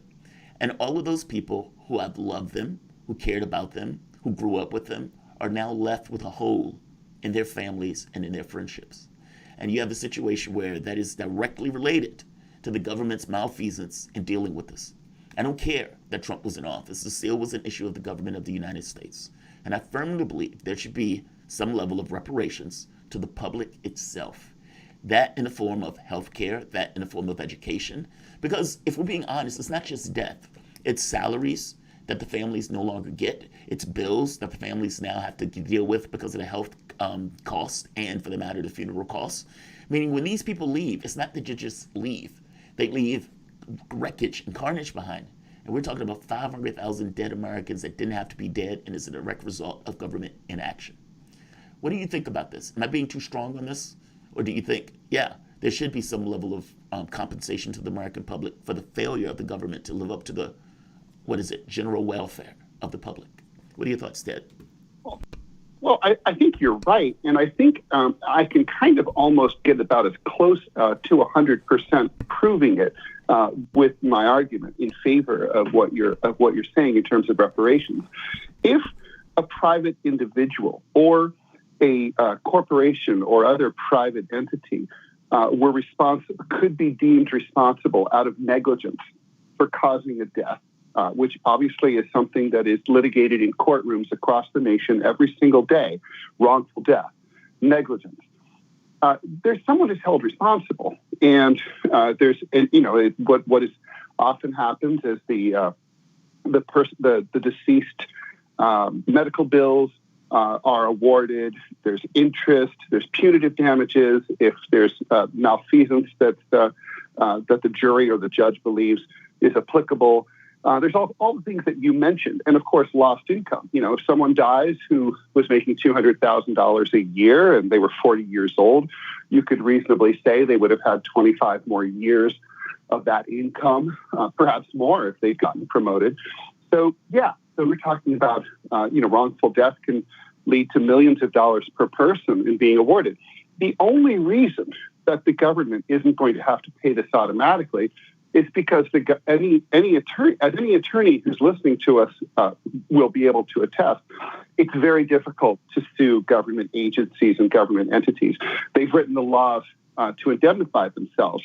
It's hard to sue police agencies for that reason, for wrongful death, because they've written the law to make it very, very hard to be able to get documents under discovery, to compel testimony, and to be compelled to pay out damages, whether it's punitive or compensatory. So I think it's totally fair. I mean, yeah, totally ethical and right that an entity like the U.S. government that is responsible directly for hundreds of thousands of deaths through negligence, for the most part, but also by not providing a decent healthcare system that would be the standard in any other country with a similar GDP as the United States. To provide for the general welfare. It's in the Constitution. I guess that's my thing, right? Go ahead, Shane. Earlier, I was making I was making the point earlier that it would be too expensive, but I had not actually pulled out a calculator and done the extremely simple calculation. You got a 500,000 deaths. Let's round it down because it's just over that. It's like 100 deaths over that. You have about 500,000 deaths. Even if you paid them, I was using 100,000 at first, but even if you go with $1 million, if you distribute $1 million in a general wrongful death claim to the close and maybe some of the slightly more extended relatives of the people who died, $1 million, not per person, but per death distributed to the family, that's $500 billion, which in normal times is a very large number, but is still a fraction of how much we put into these stimulus bills. And again, would not make right, but would certainly help financially a lot of the victims of this crisis, which again, our government has done the worst, as far as I can tell, internationally to contain. So earlier I was thinking they won't ever do it. It would be prohibitively expensive. And sure, it is expensive, but it's still, again, a fraction of what we're spending overall. But Ted, that I don't see that happening. I don't see any calls.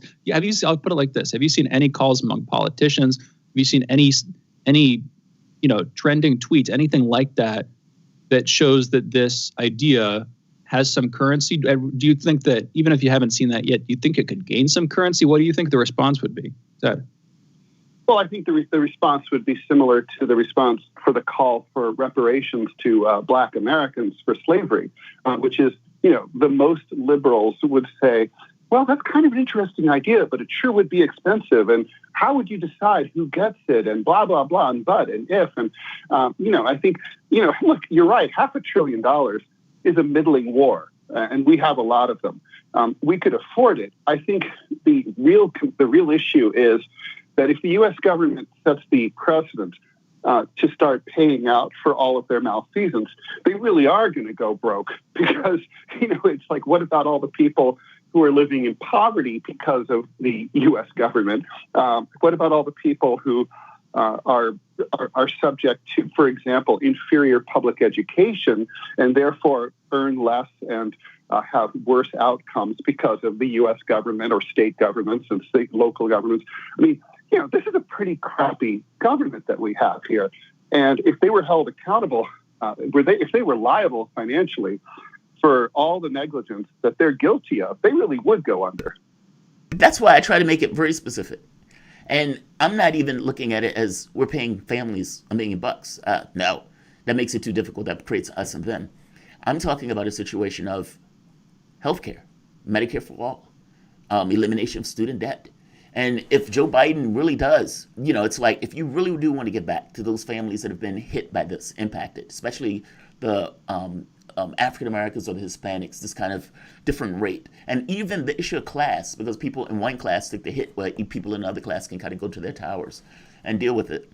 Yeah, healthcare and college, those things directly benefit the bottom. And it's one of those things that the public already agrees with. You're just using the argument, the opportunity of 500,000 people dead, if you can call it an opportunity at all, in order to kind of harness it, to try to make the point of saying, look, you deserve this. You owe this. All of these people have died as a result of malfeasance of the government. Your job was to provide for the general welfare. And yeah, like you said, courts do it every day. They just said, this is blame, this is culpability, and this is payment. I'm saying they can do this in the political space by making an argument for it. That's my point. Like, whether they would do it or not is secondary to the fact that a purview can be taken that they should. That's where I'm at. They should. There's no question. I shouldn't say there's no question. I agree that they should. It's like no question. It's kind of like, well, there's as if nobody disagrees. But clearly, to me, that's obvious. Look, these are, there are people who. These are people who died. And the thing is, it's not just any one thing. It's not just the Trump administration not taking what happened seriously, or cutting off dialogue with China, or getting out of the World Health Organization, or, and or. We all know the litany. It's also just sort of generically, the culture of privatized healthcare. I mean, even right now, over a year into this pandemic, you have, if you sign up on any website by a health provider like like CVS or a hospital system for a COVID vaccine, it says make sure you bring your driver's license and your insurance card with you. It doesn't say you don't need an insurance card, which is true. You don't. You don't really need a driver's license either. After all, people who don't drive certainly need COVID vaccines. You don't need either one. They should say, come one, come all, and it would be sweet if you had an insurance card. The truth is they shouldn't even ask you for that because it's causing so many people to see that who don't have insurance to say, okay, well, I can't get a vaccine. So, I mean, that's literally killing people, that decision. Even the way the vaccine is being rolled out is so insipid. I have it on good authority that at various big hospital systems, they're chucking thousands and thousands of vaccine doses every single day because their lawyers are telling them, we can't use the unused vaccines on people who are not part of our hospital system. And by the way, they prosecuted a guy for that. We're going to be liable. They're prosecuting a doctor for that. I don't know if you've seen that case. The doctor was trying to get rid of the doses because he didn't want them to go bad. And he apparently gives it to somebody. And they turned around and tried to prosecute him because he gave it to somebody who he wasn't supposed to give it to. I mean, like that's the nonsense. I mean, you should, like you say, you should be giving those things out like candy if you have the potential, if they're going to go bad. Just like whoever, who wants a COVID dose, just go out, scream it, and start giving it away, especially if it's getting to the point where the efficacy is going down, where it's about to expire. Let's do this. Let's take a break. We're going to bring you back. I want to show the video of Nancy Pelosi giving this kind of moment of silence, but I also want to move to Cuomo because the charges against him have escalated to the point where some of these people are calling for impeachment. And the question really does become, is there enough momentum to take out Cuomo, who's basically been, a force of political nature in New York for, 3 or 4 terms now? In fact, longer than he was supposed to be there. He was able to change the law to stay in.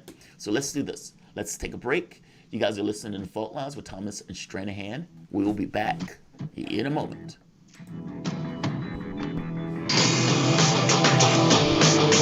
Fault Lines. We are above all the latest developments, and we don't take any sides. Radio Sputnik, telling the untold. In a media landscape filled with so-called journalists acting as stenographers for their billionaire bosses, there is a desperate need for news, analysis, and perspectives that buck the status quo and get to the heart of how domestic and international events impact you and me, as well as showing how we can get involved in the struggle to change that status quo.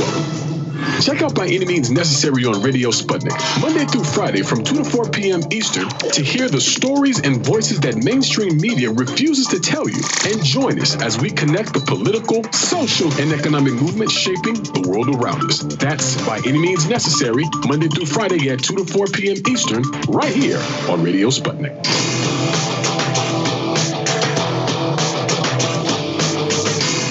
Fault Lines. And we're back. You're listening to Fault Lines with Thomas and Stranahan. And we are joined by Ted Rall. He's a columnist, cartoonist. Check out his cartoons and articles at rall.com. Also check him out on Twitter at Ted Rall. That's R-A-L-L. Anyway, let's talk about Andrew M. Cuomo, who is now facing calls for impeachment. This, of course, is as his administration has been racked by a growing political scandal. It started with, at least our revelation about it, started with a report by New York's Attorney General Letitia James, in which she said that Cuomo's administration had undercounted deaths in nursing homes by 50%. That's thousands of deaths that his administration left off the books there. This is in addition to his administration engaging in a controversial policy, which they tried to pin on the Trump administration, but they were doing it, of taking people who were sick in nursing homes, putting them in hospitals, and then bringing them back after they had supposedly recovered from the virus, but still could have had some traces of it in their system, bringing them back to their nursing homes from the hospital. And of course, if they still had the virus in their system, if they were still contagious, then you're putting the proverbial viral fox in the hen house. You're bringing it back where it's most susceptible to spread even further. Anyway, that was the first hit on this story.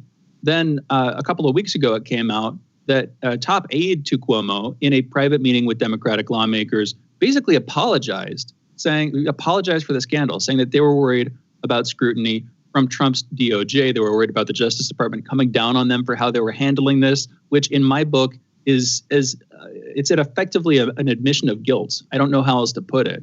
Now, that got leaked, and in their meeting, as we talked about last time, in the meeting between President Biden and Cuomo, Governor Cuomo, Biden didn't bring this up. It wasn't even on the agenda anywhere. They didn't talk about it. Instead, Biden gave Cuomo's government hundreds of millions of dollars to keep doing whatever they're doing with that money. We're talking about them funding transit systems, funding some COVID response stuff. Anyway, that was the outcome of the meeting, not any scrutiny or oversight or reprimand, nothing like that. Anyway, this week, part of the new trajectory of this story is a general indictment of Cuomo's leadership, with Assemblyman Ron Kim in New York criticizing Cuomo, saying that he, on a call that Cuomo gave him, was berated by Cuomo. It left his wife shaken. They were worried about their family's future, worried that he was going to be pushed out of the political system, which, as you yourself have said, Ted, Cuomo has a heavy hand on. He has a stranglehold on New York's political system.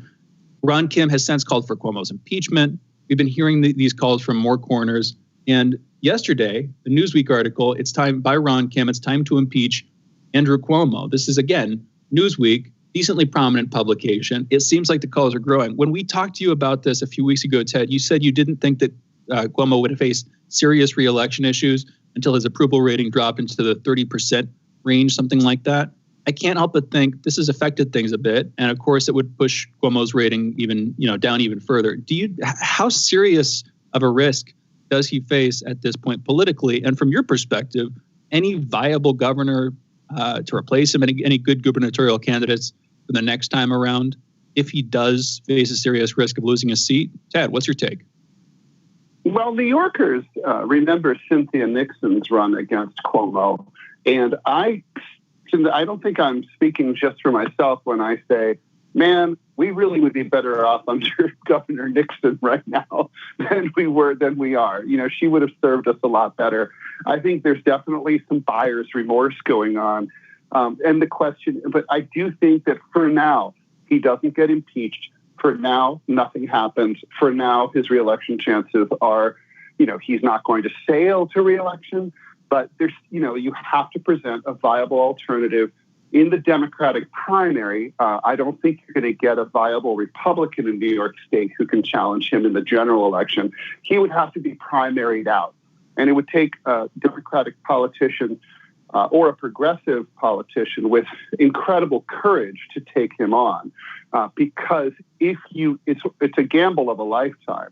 If you lose, you will never eat lunch in this town again. You're never going to work in New York politics again. And you're probably going to lose. So he still controls the state legislature with an iron grip. He's still the big back. He's the Mac Daddy. He's the boss. So despite everything, but there's no doubt that there's a lot of cracks in his armor now. My mother died a year ago in a nursing home right before COVID. And when the story first broke that you mentioned about how Cuomo was recklessly sending COVID patients, ordering nursing homes to take infected seniors back into the fold, I'm horrified. I mean, anybody who's been to a assisted living facility or a nursing home knows that there are people like my mother who had Alzheimer's who, they intermingle. They wouldn't wear the mask. They wouldn't understand about COVID. They wouldn't even be able to focus on it. My mom used to wander inside the nursing home and they would find her in other patients' beds sleeping. It's all kind of funny and cute, but not during a pandemic when they're admitting people from who have COVID. So, obviously, it's worse than just sort of a dorm. I think a lot of Americans might imagine sort of a dorm environment where, okay, so one patient has COVID, but they stay in their room. But it's not really like that, especially not in a memory care facility. These are close quarters and they don't have good ventilation. The windows are never open. It's hot as hell.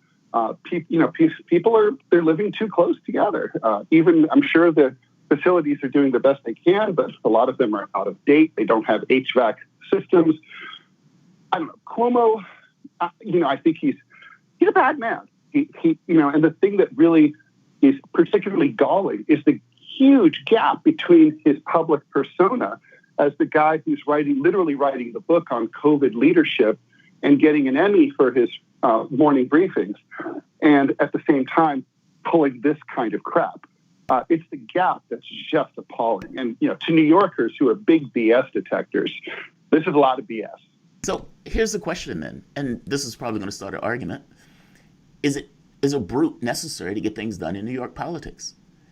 Now, think about what we're saying for the moment.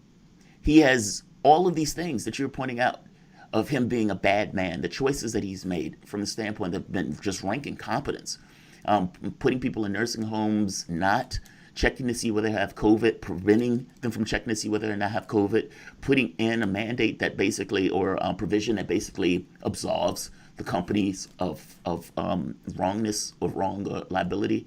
Even going further, still, like he's accepting an Emmy, writing a book on leadership. His name was added into potential presidential elections because they didn't necessarily like Biden. They were using this guy as a comparison to Trump. And like you said, giving those daily briefings while simultaneously dodging the numbers. So the numbers were worse, look better than what the numbers actually were. And yet, despite all of this, is still in office. And despite all of this, like you say, woe be the person who runs against him. He'll never eat lunch again in this town politically, and the legislature is still scared of him. This is the same guy that called Kim, berating him and screaming at him on the phone for apparently 15 minutes, to the point where he shook. His wife was shook. His wife stood there and shook for 15 minutes after that call. And yet, he's still there. Is it necessary? Meaning, is a bad man politically the standard, the brute of the politics, the guy who's full of ego and mendacity? Is that what is necessary to be successful in New York or American politics? And I'm going to say yes. It's unfortunate. Yes, you could be a bad man for a good cause, but you have to be a bad man to get it done. What do you think? What are your thoughts? Because I can make the case that Sanders gets walked on. He gets walked on. He says strong things, but at the end of the day, he doesn't have it in him. Near Tanda should not be voted upon. There needs to be consequences in politics. And one of those consequences is that she fails, period. But he doesn't have it in him. So he gets walked on. I'm making the point that Cuomo, for whatever his failings, and there are many, that aspect of his personality of grit, of consequence, of being able to go after somebody, are things that are required to be successful in our politics. Go for it. And I think Shane is going to jump on me on this one too. But I'm putting that out there. Yes, it's provocative, but I'll stand by it. Well, I'm going to tease it. I'm going to tease out your question because I think it's in two parts, or it's sort of divided in half. There's the question of whether it takes a strong man to get things done in New York, to get things done positively, right? And that was kind of the thesis of the power broker, Robert Moses, who built much of the state's infrastructure, the dams, the highway system, the beaches, the parks, for many decades during the middle of the 20th century. There's this Robert Caro's classic first book, The Power Broker, kind of explained how Robert Moses used power ruthlessly in order to get things done in New York, and usually often for good, but also very often for bad, like in the Bronx, which he pretty much destroyed. And so there's that question. And then there's the question of, does it take a strong man just to maintain power? Let me start with the second question first. Clearly, yes. I think there's no doubt that in New York and in many other states, an authoritarian, brutalist approach is what's going to keep you in power and keep your enemies at bay for a long, long time. Of course, it comes at a price, which is people are waiting for you to screw up, and they're going to jack you up as soon as they can. But, until then, you're going to be riding high. The question then is, getting back to the first part, is Cuomo really a force, a person like a strong man like Cuomo really, necessary to be a force for good? Maybe, but with Cuomo, we can't really tell. I mean, if you look at, the actual performance of the most important thing that he could possibly do, which is to get vaccines for New Yorkers, he's awful. It's not, right now we're way into amended Group 1B in New York, which means people like me with underlying health conditions, I have asthma, now qualify. there are no appointments. Nobody can get any at all. When the last time I checked the portal, the only vaccination site in the state that had an appointment was Plattsburgh, New York, which is near Ottawa. Okay, it's like might as well be in another country. New Yorkers can't get vaccines because Cuomo didn't buy them from the vaccine makers, from the manufacturers. Other states did, like in Florida, they have far more vaccines. In Georgia, they have far more vaccines because the states bought them. So here he is on TV every day. He's not spending cash to get New Yorkers what they need. He's making a lot of reckless decisions. He kind of just decimated New York City's restaurant business, which we talked about earlier on another show, and kind of in a haphazard way. And now hundreds of thousands of people are out of work, really for no good reason. Some restaurants probably should not have been allowed to reopen, but many others could have. They had the proper ventilation systems, but they didn't have the chance to do so. And, I don't know. He seems to be liberalizing things in odd ways. Like in March, movie theaters are reopening at 25% capacity in the city and in the state. And, well, great. There's no movie theaters left. They all went out of business because, they didn't get any breaks from their landlords. The state's economy is a disaster. So, basically Cuomo has been really good at building a power infrastructure that's good for, Cuomo, but it's not really good for New Yorkers. And ultimately, as with any kind of dictatorship or tyranny, it is going to be judged on what it delivers for its people. And he's not doing well there. I'm sad to say we're about out of time. This is a very interesting conversation. I wanted to get into how much Cuomo is writing the legacy of his father, both serving their independent 3 consecutive terms as governor of New York. Wanted to talk about that. Well, we'll have to come back to that some other time. Well, Raul is going to be with us for the next 15 minutes. Are you? Ted, you sticking with us? I am going to be here. Got no other place to be. Everything's closed. Excellent. Oh, man, that's fantastic. That's so sad. We'll bring you back. I'll bring you back on that then. For some reason, I was not aware of that. You guys are listening to Fault Lines with Thomas and Stranahan. The voice you've been hearing is Ted Rall. He's a political cartoonist and syndicated columnist. Check him out on Twitter at Ted Rall. Also check out his website, rall.com. And we'll be back with him, unbeknownst to me apparently, on the other side of this short break. We're also taking your calls. 202-521-1320 is the number. Be right back.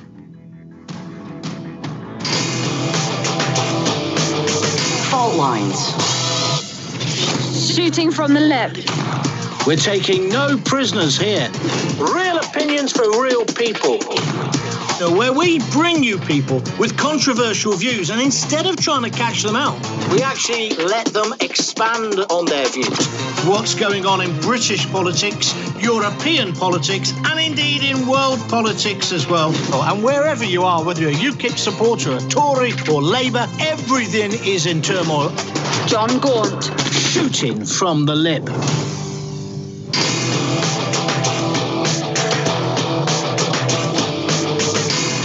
Fault lines. And we are back. You're listening to Fault Lines with Thomas and Stranahan and Rall. We're joined by Ted Rall, continue to be joined by him. He is a political cartoonist and syndicated columnist. Check out his website, rall.com. Also check him out on Twitter at twitter.com/Ted Rall. And we've got calls. We can get back to this conversation on Cuomo. We got Michael calling in from Sydney. Michael, you're on the line. What's on your mind? Yeah, hi guys. Look, your show this morning got me more fired up than ever. And there are so many things I'd like to speak about. I'm actually doing a master's in political economy at the University of Sydney, which I hear apparently is a good university for what that's worth in the West. Anyway, we pay the degrees and they pass us anyway because we don't. If they start failing us, no one will go to their universities. It's all a business model. But anyway, no one's going to pay for a degree they're going to get failed on. But anyway, I've had actually lecturers who've resigned from Sydney University, old lecturers, because they have to pass substandard students. But anyway.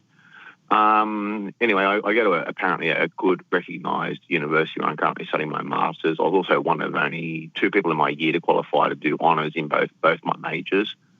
I want to cop about Xinjiang. Yeah, I agree with everything you said about COVID and more, and there's so much gross incompetence there. But I actually follow quite closely Chinese news and Chinese media. And, I know you talked about that grey zone article. I'll get to that. But actually, Xinjiang, and I'll get to the grey zone article straight away, Xinjiang actually has the highest birth rate of any province in China. The Uyghur population, as is a policy of the Chinese government, they actually actively promote the growth of all minorities within the country. They allow them to have more children than anyone else in the country. There's no limit on the amount of children they can have. They give them subsidies for children. Xinjiang being from the most impoverished area of China, so the fastest growing region with hospitals, education. Women, children, female students must go to university, must go to high school and school in Xinjiang now. Their parents can't keep them at home and allow them to have education. The re-education camps, as we're calling them, have maybe 200,000 people maximum as compared to your jails in America, which have 2.2 million people, more than all OECD countries combined, more than China has in prison, which has a population 5 times that of the US, right? They're the fastest growing region in China. They're booming, their economy is booming, everyone has health, education, free access to it. They're building infrastructure. I mean, I think if you went to, and in those re-education camps, they invited all the Western journalists into them. They've invited the head of the Special Raconteur on the United Nations Human Rights Council to come to China and investigate what's going on in their camps, right? All those Western journalists refused to go there, right? And the guy from Germany, he wrote his own article, right, and referenced it in a body that he created in Germany. Then every other media organization picked up on and said, and quoted him as a source, right? And it's peer-reviewed, apparently. The only person who peer-reviewed it was him, right? So it's not peer-reviewed. It's not anything. It's a total joke. And Grey Zone, you really should look into it. Maybe you can get Danny Haifeng on to talk about it because he knows a lot about China, probably more than I do, right? But on this particular issue, you've really got to look what's going on in Xinjiang. I think if you went to Abu Ghraib or you went to Guantanamo Bay and you said you can go to a camp where you can practice your religion, you can learn about your culture, you can practice your language, we'll actually teach you Chinese so you can integrate into the vast majority of the population of China who speak Mandarin, right, and actually have an opportunity for your children and for yourself to create a business, right, and actually integrate yourself into society. We're going to build your schools. We're going to build you hospitals. We're going to give you healthcare. We're not going to dump your Quran in the toilet. You'll be allowed to pray. We're not going to strip you off naked and have women point to your genitals and take photos of you. I think everyone in Guantanamo Bay or Abu Ghraib or any CIA black site around the world would put their hand up and say, take me there now. And on top of that, 24 of the biggest Muslim countries in the world, Indonesia, Pakistan, and many other Muslim countries have signed a letter saying that America should handle their de-radicalization programs of Islamic extremism like China does. We would prefer you do what China's doing. They come into our countries, bomb us, destroy us, kill our populations, right, and create more enemies. Happy people don't want to kill you. People with education don't want to kill you. People with hospitals don't want to kill you. People with opportunity don't want to kill you. 1,000% agree. Michael. Drop food instead strong of bombs. take. Yes. Good take. Thank you for the call there. Yeah, no, that's an interesting take. We got to come back on this. Good call on that. Ted, any opinion on that? Well, I've been to Xinjiang. Have you? It's been a while. Yeah. It's been a long time, but I've been there a few times, and it's a really interesting place for sure. Certainly the attempt by the Chinese government to sort of change the ethnic makeup and sort of de-Uyghurize the region. I'm very skeptical of U.S. media, as everybody should be, but certainly it is true that if there is a campaign afoot to suppress indigenous culture there, and you can sort of understand it from both sides. Yeah. You can see why the Chinese would be paranoid. You could also what's happening to the cultural patrimony of the Uyghurs is also very disconcerting. I mean, even just for example, is there a difference between suppressing a minority versus trying to acclimate that minority to the larger society? Like on some level, the acclimation is the destruction, in a way, right?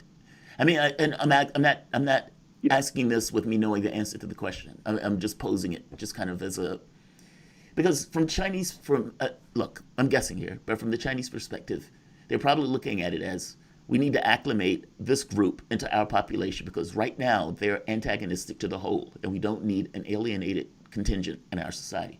That could be the way they look at it.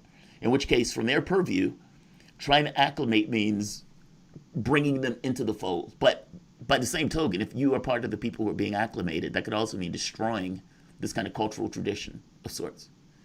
Like, is that closer to the truth? Like, how did you view this? Yeah, I think that, clearly it's true that, look, one of the striking things that I noticed when I first the first time I went to China is look at the currency. And there's a bunch of different alphabets on there. And it's a reminder that China is not like the United States where, English is spoken everywhere. China's an empire. It's a bunch of very different cultures that have been, that are tied together in one country. So you could definitely see why there's a tremendous interest from the central government from an issue of control, but also social cohesion, to have people speak a common language and have a sort of a common national culture. And they're going to want the country to sort of feel all like China everywhere. That makes a lot of sense. At the same time, it is also, very sad, for example, that all the traditional Silk Road architecture in places like Kashgar are being demolished and in favor of sort of generic apartment blocks, so that even the physical manifestation of Uyghur culture is being eradicated. They're also sort of colonizing the area with Han Chinese who are being encouraged to move out to the far west. It's a very different place, but there's a lot going on. There's the whole there's a concern about radical Islam. There is an independence movement that has resorted many times to violence. You can see why the central government is concerned. But at the same time, sometimes it's a little ridiculous. For example, China is a country that's bigger than the United States in terms of square mileage. It should have 3 or 4 time zones. They have one time zone for the entire country. So if you live in Xinjiang, you're expected to get up at what is effectively 3 a.m. to go to work. It's kind of stupid. So, there's stuff like that. What this sounds like is we need a reporter, hint, hint, this one, to go there, to be able to look around and to recount exactly what is taking place, especially if they're open and they're welcoming, journalists and whatnot to come there. We get press passes. I am more than welcome, just putting it out there, hint, hint to the larger powers. But Ted, what else? Is there anything else that you would recount from that you would want an American audience to understand or know that would give context to the situation beyond what you've said already? Curious.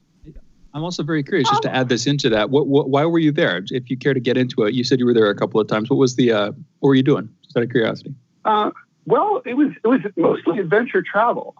The first time I went was for a magazine, and I was doing a trip across the Silk Road, basically driving from Beijing to Istanbul via Central Asia.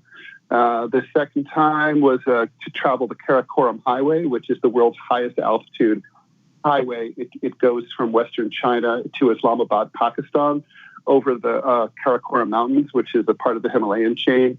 After that, I went to Lake Sarez in eastern Tajikistan, and the Chinese border is right there. It's kind of the most convenient way to fly out is through Xinjiang. So there's been a variety of reasons to go there. And I got to say, by the way, the biggest secret about it is it's got the best food I have ever had. And I'm French, okay? It is really, really good. It's amazing. I'm always hoping that some, Uyghur immigrant to the U.S. opens a real proper Uyghur restaurant here, because I probably what they did.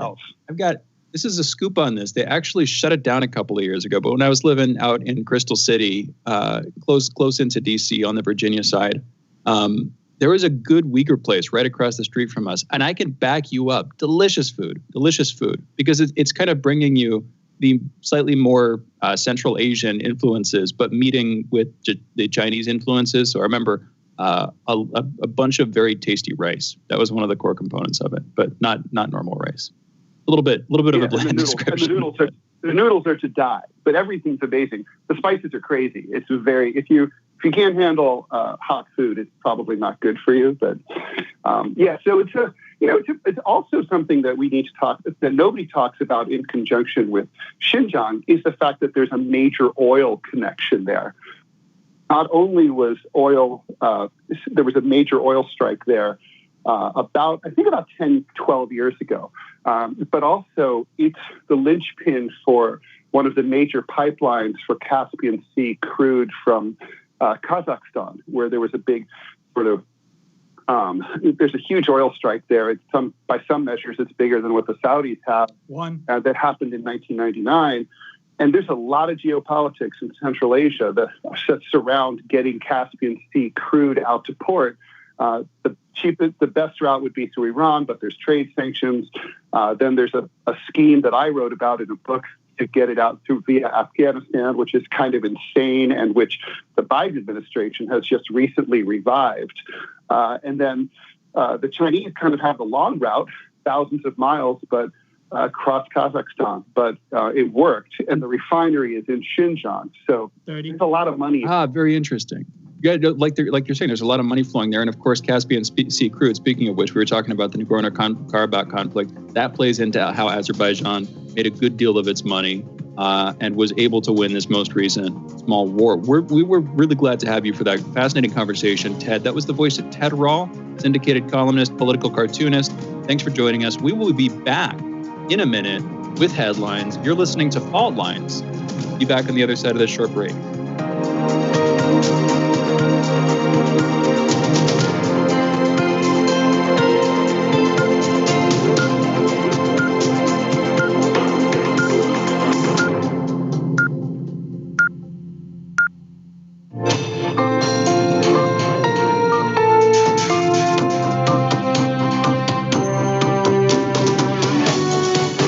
Listening to Radio Sputnik.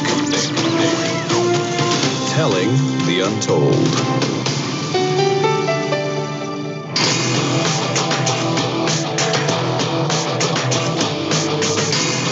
Fault lines. Live from across the divided states of America, it is time now for our last hour this morning. That's the last hour of the most disruptive show in these divided states, covering news, politics, events, and more from across our country, as well as across the surface of our increasingly fragmented globe. In the independent corner, I am your political analyst, Shane Stranahan. And in the left corner, I am the indefatigable, the last man on the wall, your political analyst, Jamarl Thomas. And together we are Fault Lines with Thomas and Stranahan. All right, I hope everybody's morning is continuing to go well. Let's get into the headlines. First up, in COVID news, we have reached 500,000 deaths. I saw that headline come in last night. Yesterday, we were just shy of that, and today we have passed it. This is as at least 1,247 new coronavirus deaths and 55,195 new cases were reported in the United States yesterday. Over the past week, there has been an average of 66,393 cases per day. That is a decrease of 44% from the average 2 weeks earlier. And I'll put it like this. I was looking at the chart of overall COVID deaths and infections. There are a couple of these that go around. I was looking at one from the New York Times. We have now, in the past couple of days, the number of new cases has dropped down to basically the peak of where it was last summer. So if you remember, we had the first spike, bunch of deaths in March and April. Then the numbers went down again due to lockdowns being imposed. Of course, that's the assumption. Then they went back up again in summer, but there were actually fewer deaths at the peak than there were in spring. Anyway, the number of infections spiked up again. Then it dropped back down at the end of summer. And then, of course, this winter season, cold and flu season, both the deaths and the infections shot to highs we had not yet seen. They've stayed that way for a while, and now they're coming back down. And again, we are now back down to the peak of where we were last summer. We'll see if that trend continues. Hopefully the vaccine does its good effect. This comes as this morning, more than 28,207,000 people in the United States have been infected with the coronavirus, and just over 500,000 have died from it. Executives with Pfizer and Moderna said the companies are ramping up their supply of coronavirus vaccines, with shipments expected to double and possibly triple in the coming weeks. In a prepared statement to be made before a House subcommittee today, John Young, Pfizer's chief business officer, is expected to say the company plans to increase its delivery capacity of 4 million to 5 million doses a week to more than 13 million by mid-March. One thing on vaccines, Jamarl, I remember you saying that you were in the wait and see camp. I was basically saying I wanted to get this thing as soon as I could get my hands on it, and I haven't yet because they're reserving it for folks who are in more desperate need of it than I am. Are you still in that camp, or has the crisis worn on enough at this point? Are we far enough into it and far enough into the vaccine deployment phase that you would take it once you get your hands on it? Where are you now? Just out of curiosity. I got to be honest. I'm still in the wait and see camp. I don't feel like, for the most part, I've been just bunkering down in the house. It's not that I think anything is wrong with the vaccine. It's not that.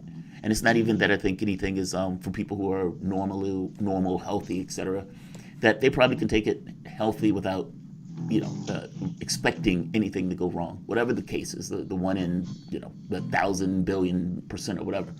But for my thing, it's the comorbidity issue. It's like, how does one interact with the other illnesses? And does taking that vaccine have any kind of larger effects that I don't necessarily want to deal with, as opposed to waiting it out? No, I just want more information on how it interacts with real illness or larger illnesses. That's all. Still cautious. Yeah. Still cautious. See, I'm asking because we're months into it now. You would have seen some of that stuff, but more time does give more evidence, and we'll see what comes on the other side. I'm looking forward to getting back into the studio. I'll put it like that. I'd love to move back out to the area. I'm in South Dakota right now, and numbers are not as bad. It's not in Sioux Falls specifically, not nearly as much of an urban center as the DMV area, as DC, and those portions of Maryland and Virginia bordering it. So I'm concerned about that, but I want to get my hands on the vaccine. I want to get inoculated, and I want to come back out there. It'd be good to see people in person. It'd be good to work in the studio, all that stuff. So hopefully we'll be there sooner than later. In national political news, New Jersey Governor Phil Murphy finally delivered on a 2017 campaign promise when he signed legislation Monday that legalizes cannabis for adults, decriminalizes the possession of up to 6 ounces of the drug, and codifies criminal justice reforms that will upend how police officers interact with underage offenders. Good job, Governor Phil Murphy. That's all I've got to say on that one for now. Yesterday, Emma Coronel Ispuro, the wife of the notorious Mexican drug trafficker El Chapo, was taken into custody at Virginia's Dulles International Airport near Washington. She faces charges of conspiracy to distribute cocaine, methamphetamine, heroin, and marijuana. She allegedly helped Guzman escape. This is El Chapo escape from a maximum security prison in Mexico in 2015. She's a dual U.S. Mexican citizen. She was convicted in 2019 on 10 charges of engaging in a continual criminal enterprise and multiple counts of distributing tons of cocaine into the United States. He was sentenced to life in prison plus 30 years. In international news, Chinese Foreign Ministry said in a statement that China condemns and rejects a motion passed yesterday by the Canadian Parliament stating that Beijing's treatment of Uyghurs is genocide. The motion passed 266-0 with Prime Minister Justin Trudeau and most members of his cabinet abstaining. An amendment was also passed asking Canada to call on the International Olympic Committee to move the 2022 Winter Olympics from Beijing if this quote-unquote genocide continues. Trudeau previously cautioned against the overuse of the word genocide, stating that it is a term guided by strict international guidelines. Chinese ambassador to Canada, Kong Pei-Wu, gave an interview over the weekend during which he denied all of the charges leveled against Beijing.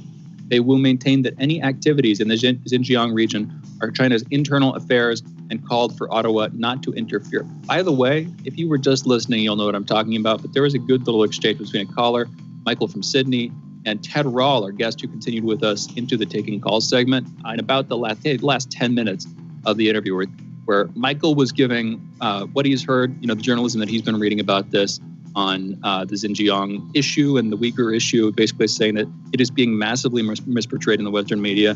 And then Ted pushed back on it a bit, but said it's a little bit more nuanced, and apparently has traveled through that region a couple of times, doing sort of journalistic adventure tourism work and describing some economic and political crises in the region. Interesting conversation. Just highlighting that if you didn't hear it, go back and check that out.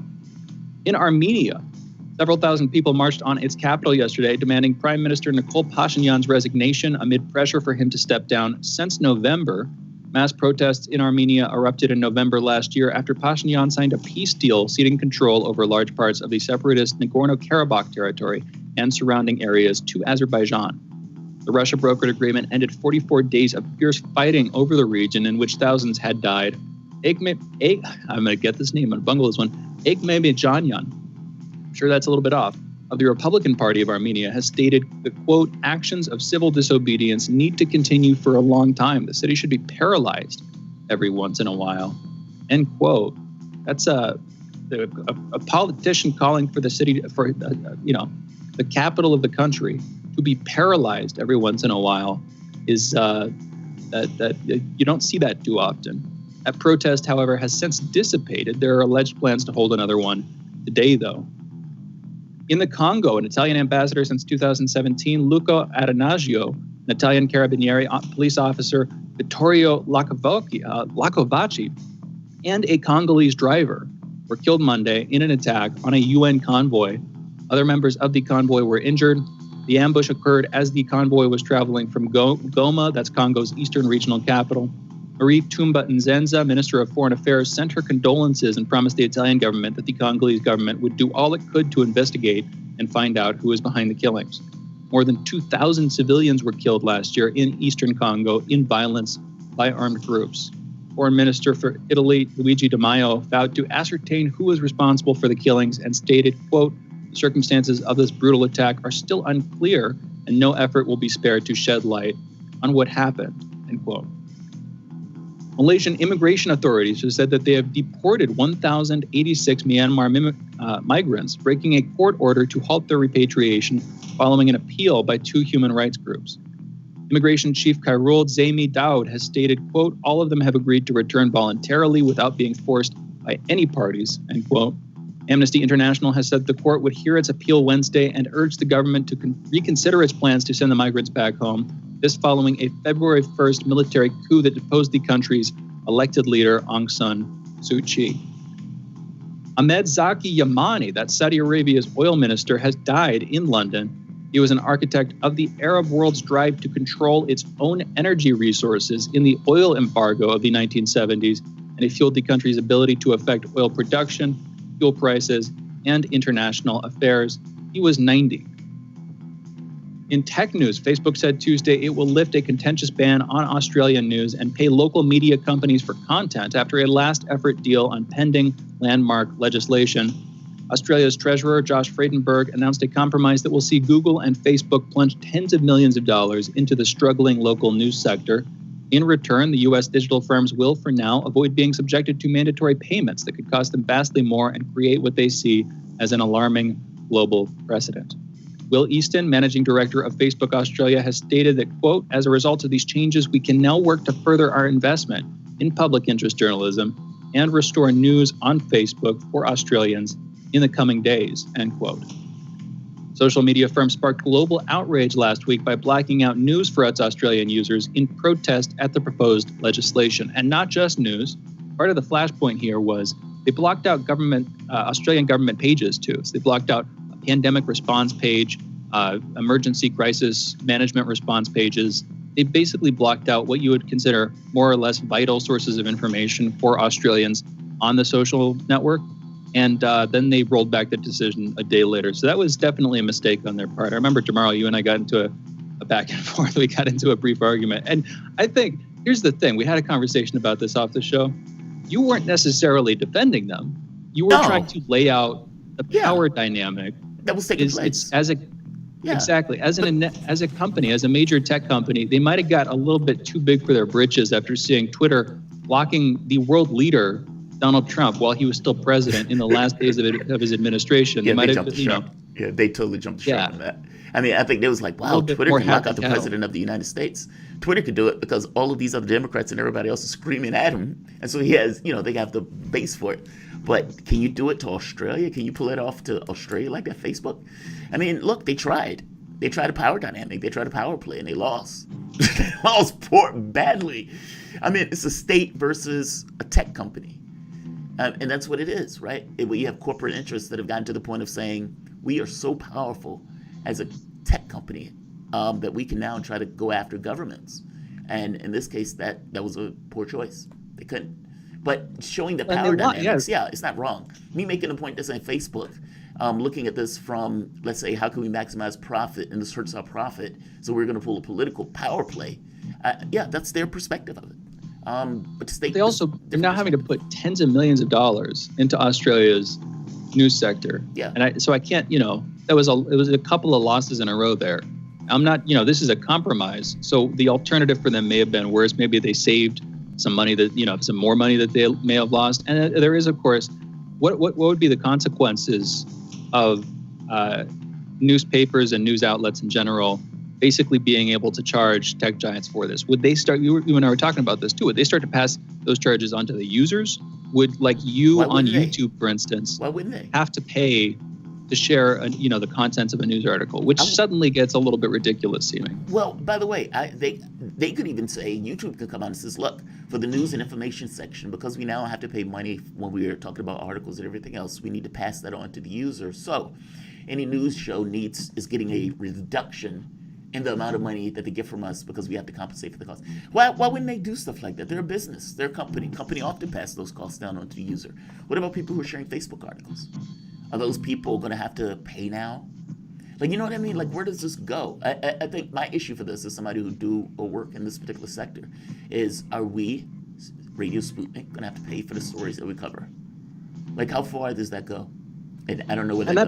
That breaks it all down. Like, I mean, news in some sense is built on sources, built on sources, built on sources, where you have these chains of sort of logical deduction that take place through different news outlets referencing the output of other news outlets. And sure, that sometimes leads to massive information bubbles where lies are propagated from the ground up. That does happen for sure. But that's also just sort of how the system has worked. And I'm curious what would happen if a tax were imposed on the links on that chain, if that makes sense. Anyway, we got a couple of quick more headlines. Israeli authorities they're trying to locate the source of a suspected oil spill, and they're dealing with its consequences, one of the most severe ecological disasters to hit the country, threatening wildlife, forcing beaches to close, prompting a mass cleanup. Bitcoin has dropped below $50,000. It dropped more than 15% or 14% this morning. That's its largest daily drop in a month. This is after it's reached all-time highs, again, 50,000, far above where it had been previously. And Daft Punk, one of the most influential and popular groups to emerge in the past 30 years, have announced their retirement via a video titled Epilogue, posted Monday morning. And with that, those are our headlines. You're listening to Fault Lines with Thomas and Stranahan. We will be back in a minute on the other side of this break, talking with our next guest, Rick Sanchez. Be right back on the other side of this short break. Fault Lines. 24 hours a day, 7 days a week. We give you the most essential information out there. Radio Sputnik, telling the untold.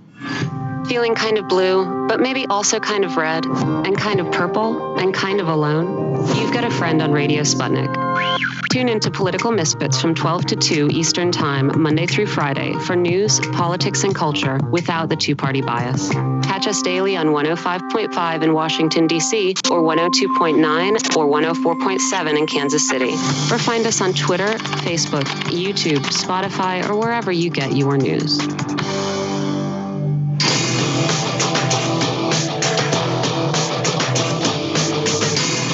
Fault Lines. Welcome back to Fault Lines on Radio Sputnik. My name is Jamarl Thomas. I'm joined by my co-host Shane Stranahan, coming to you live out of our station in Washington, D.C. If you guys live in the area, you can catch us on radio at 105.5 FM and 1390 AM. We're also in Kansas City at 102.9 FM and 104.7 FM. If you guys are digging what Shane and I are putting down, whatever platform you're consuming this content on, give us a like and share that audio or video. If you want to join in on the conversation, you could do so with a chat, a tweet, or by phone at 202-521-1320. That is 202-521-1320. Your engagement makes the show what it is, so definitely don't be shy. So, yesterday, to the chagrin of Donald Trump, Manhattan District Attorney Cyrus Vance perseverance in battling to get his hands on Trump's former president, disgraced Donald Trump's tax returns, personal and corporate. They paid off as the Supreme Court refused to block a New York grand jury decision in the matter, or on the matter. The Manhattan District Attorney can now require Donald Trump's accountants to turn over records that Donald Trump has stridently and persistently refused to surrender to prosecutors, or for that matter, Congress. Vance is seeking tax returns covering 8 years, and this is NBC News. Vance is seeking tax returns covering 8 years for a grand jury investigation of hush money payments and other financial transactions. The investigation began after it was disclosed that former Trump lawyer Michael Cohen paid Stormy Daniels $130,000 to keep quiet about her claim that she had an affair with Trump, an allegation he has denied. This also goes into issues of overpaying, or for that matter, underpaying or undercounting the money in Donald Trump's for some of his real estate. Vance responded to the order by saying, quote, "The work continues," kind of like Batman. Trump, on the other hand, issued a long statement decrying all of this, basically saying, quote, "The Supreme Court never should have let this fishing expedition happen, but they did. This is something for which should have never happened, and a president before. It is a Democrat-inspired and totally Democratic location of New York City, and a state completely controlled and dominated by a heavily reported enemy of mine, Governor Andrew Cuomo, who, of course, as we were discussing, is in his own trouble right now."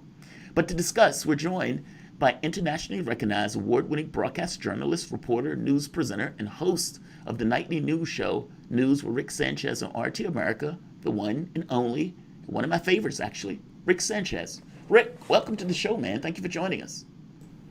Hey, guys. Thanks for having me. It's great to be with you. Absolutely. Welcome back. Welcome back. We missed you. What do you think about this? I mean, basically, Donald Trump's records and information is going to be made available to the Attorney General. To the Manhattan District Attorney. Now, this doesn't mean that it's coming out into the public. It just means that Donald Trump is basically open to criminal prosecution, not just in Georgia, but also in New York. And honestly, this may be the area where he has the most potential to lose. What are your thoughts on all of this? Well, for starters, no different than anything that would happen to any other individual. It just has taken longer for it to happen to him because he happens to be a very powerful and influential member of the billionaire club in the United States of America who's able to fight this kind of stuff for longer periods of time than you would, for example, if tomorrow the feds decided that you had cheated on your income taxes or that you had lied to a bank and told them that you have $10 billion,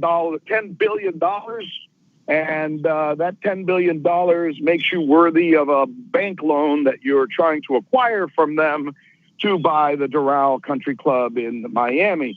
But then when you fill out your taxes exactly 1 week later after telling Deutsche Bank that you're worth $10 billion, you tell the United States government that you don't have any money and your buildings aren't worth anything and you actually are in debt and that they should not tax you because, oh, poor you, you have no money. So essentially what he did was a ruse that other people have done. It's just that when, you have that kind of money and you do it to that extent, you open yourself up to possible investigation, especially when you happen to then become the president of the United States, this is why some people don't run for office, because they know that as soon as they run for office, they're going to have a magnifying glass on them. Or not even just run for office, when you become a television news anchor, like, let's say, Rick Sanchez, for example. So, yeah, you got to live by, you got to be real careful. I think, sounds to me like it's a legitimate investigation from everything I've read on the Deutsche Bank deal and from reading Michael Cohen's book. I think Michael Cohen probably knows more about Donald Trump than even Donald Trump. Yeah, and stuff that Donald Trump, even the over-evaluation of or under-evaluation of real estate. That was something that Donald Trump was, that came up while he was president, saying that there are certain properties that, he would say, I'm worth this much.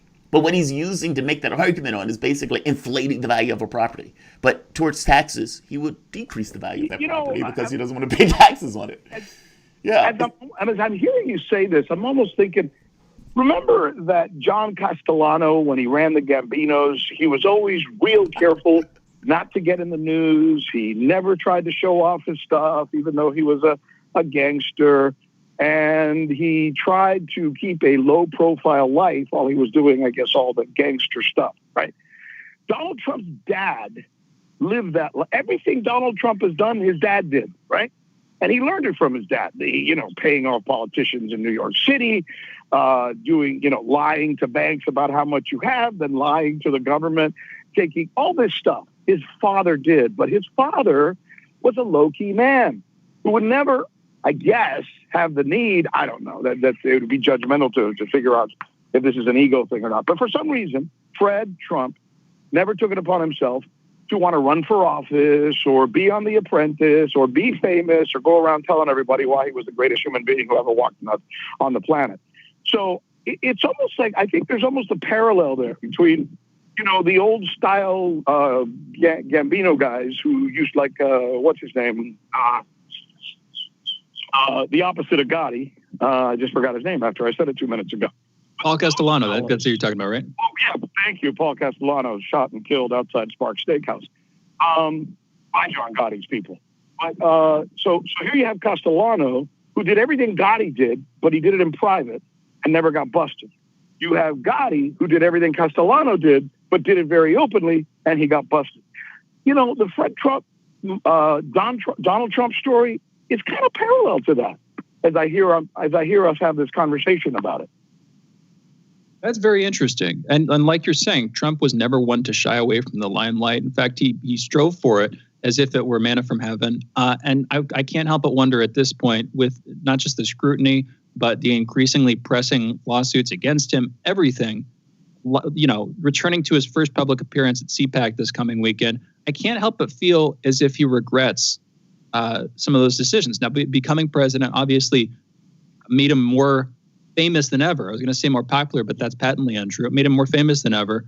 Do you think he regrets that? It's maybe a weird question to try to get inside the mind of somebody like that. But we've had a lot to see of how Trump works and how he thinks. What's your take, Rick? I'm a business guy, and a lot of people who are in business, and I sit on boards of companies, and I created a multi-billion-dollar company.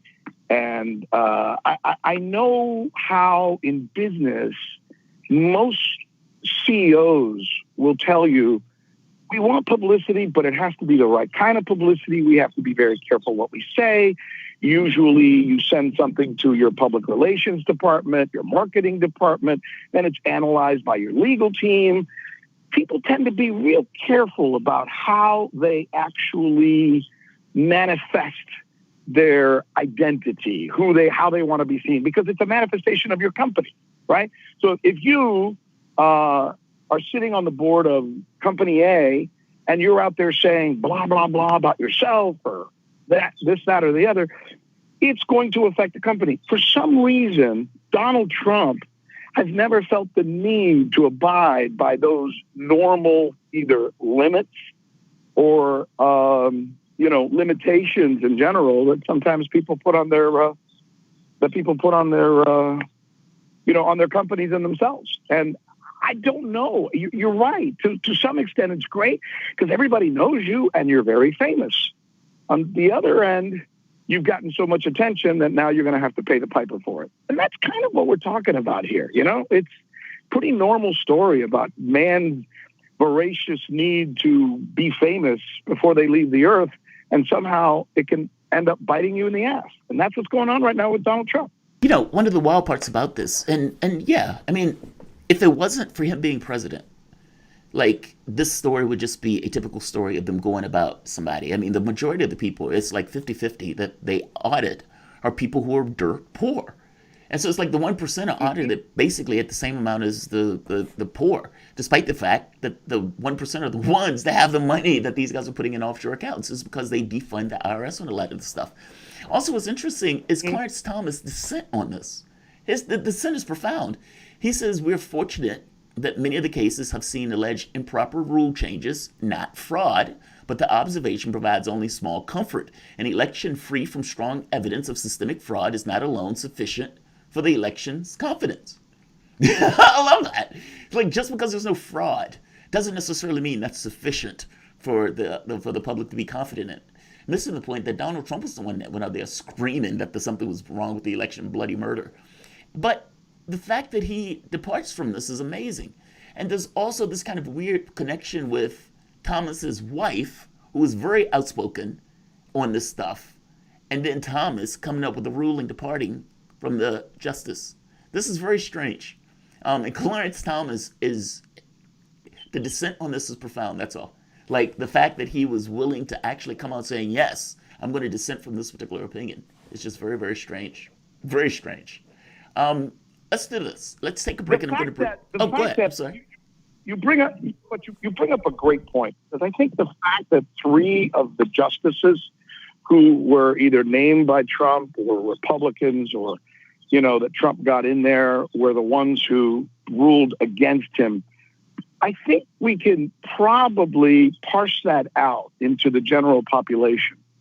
I'm sensing, even amongst people I know who are Trump enthusiasts or Trumpers or whatever the hell you want to call them, that there's a diminishment in the last 2 months with the enthusiasm of people who hold that opinion.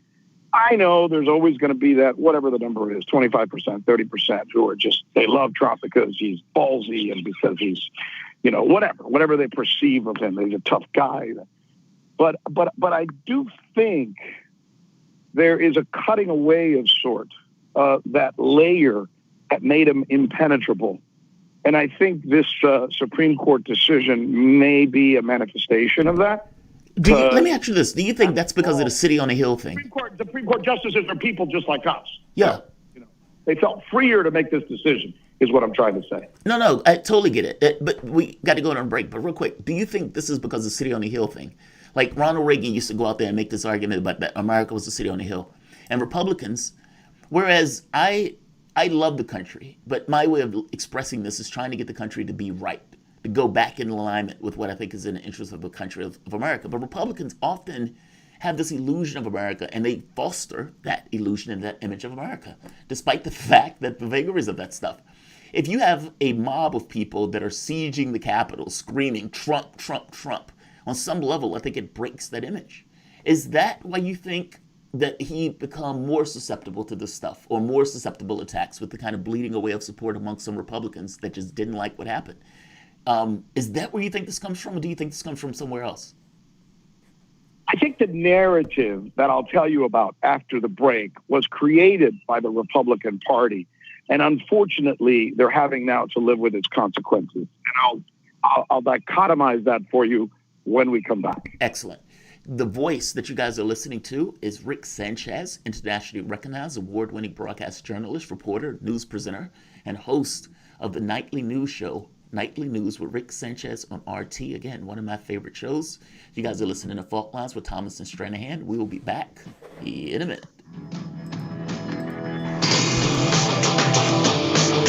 Fault Lines. Tough questions are the most powerful weapon we have. As long as you have questions, we'll keep asking.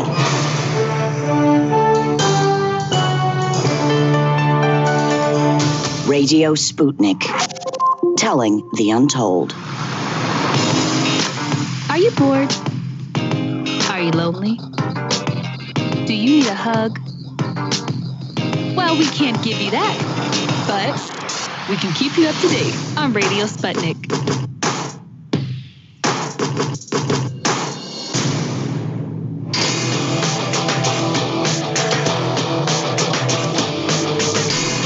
Fault Lines.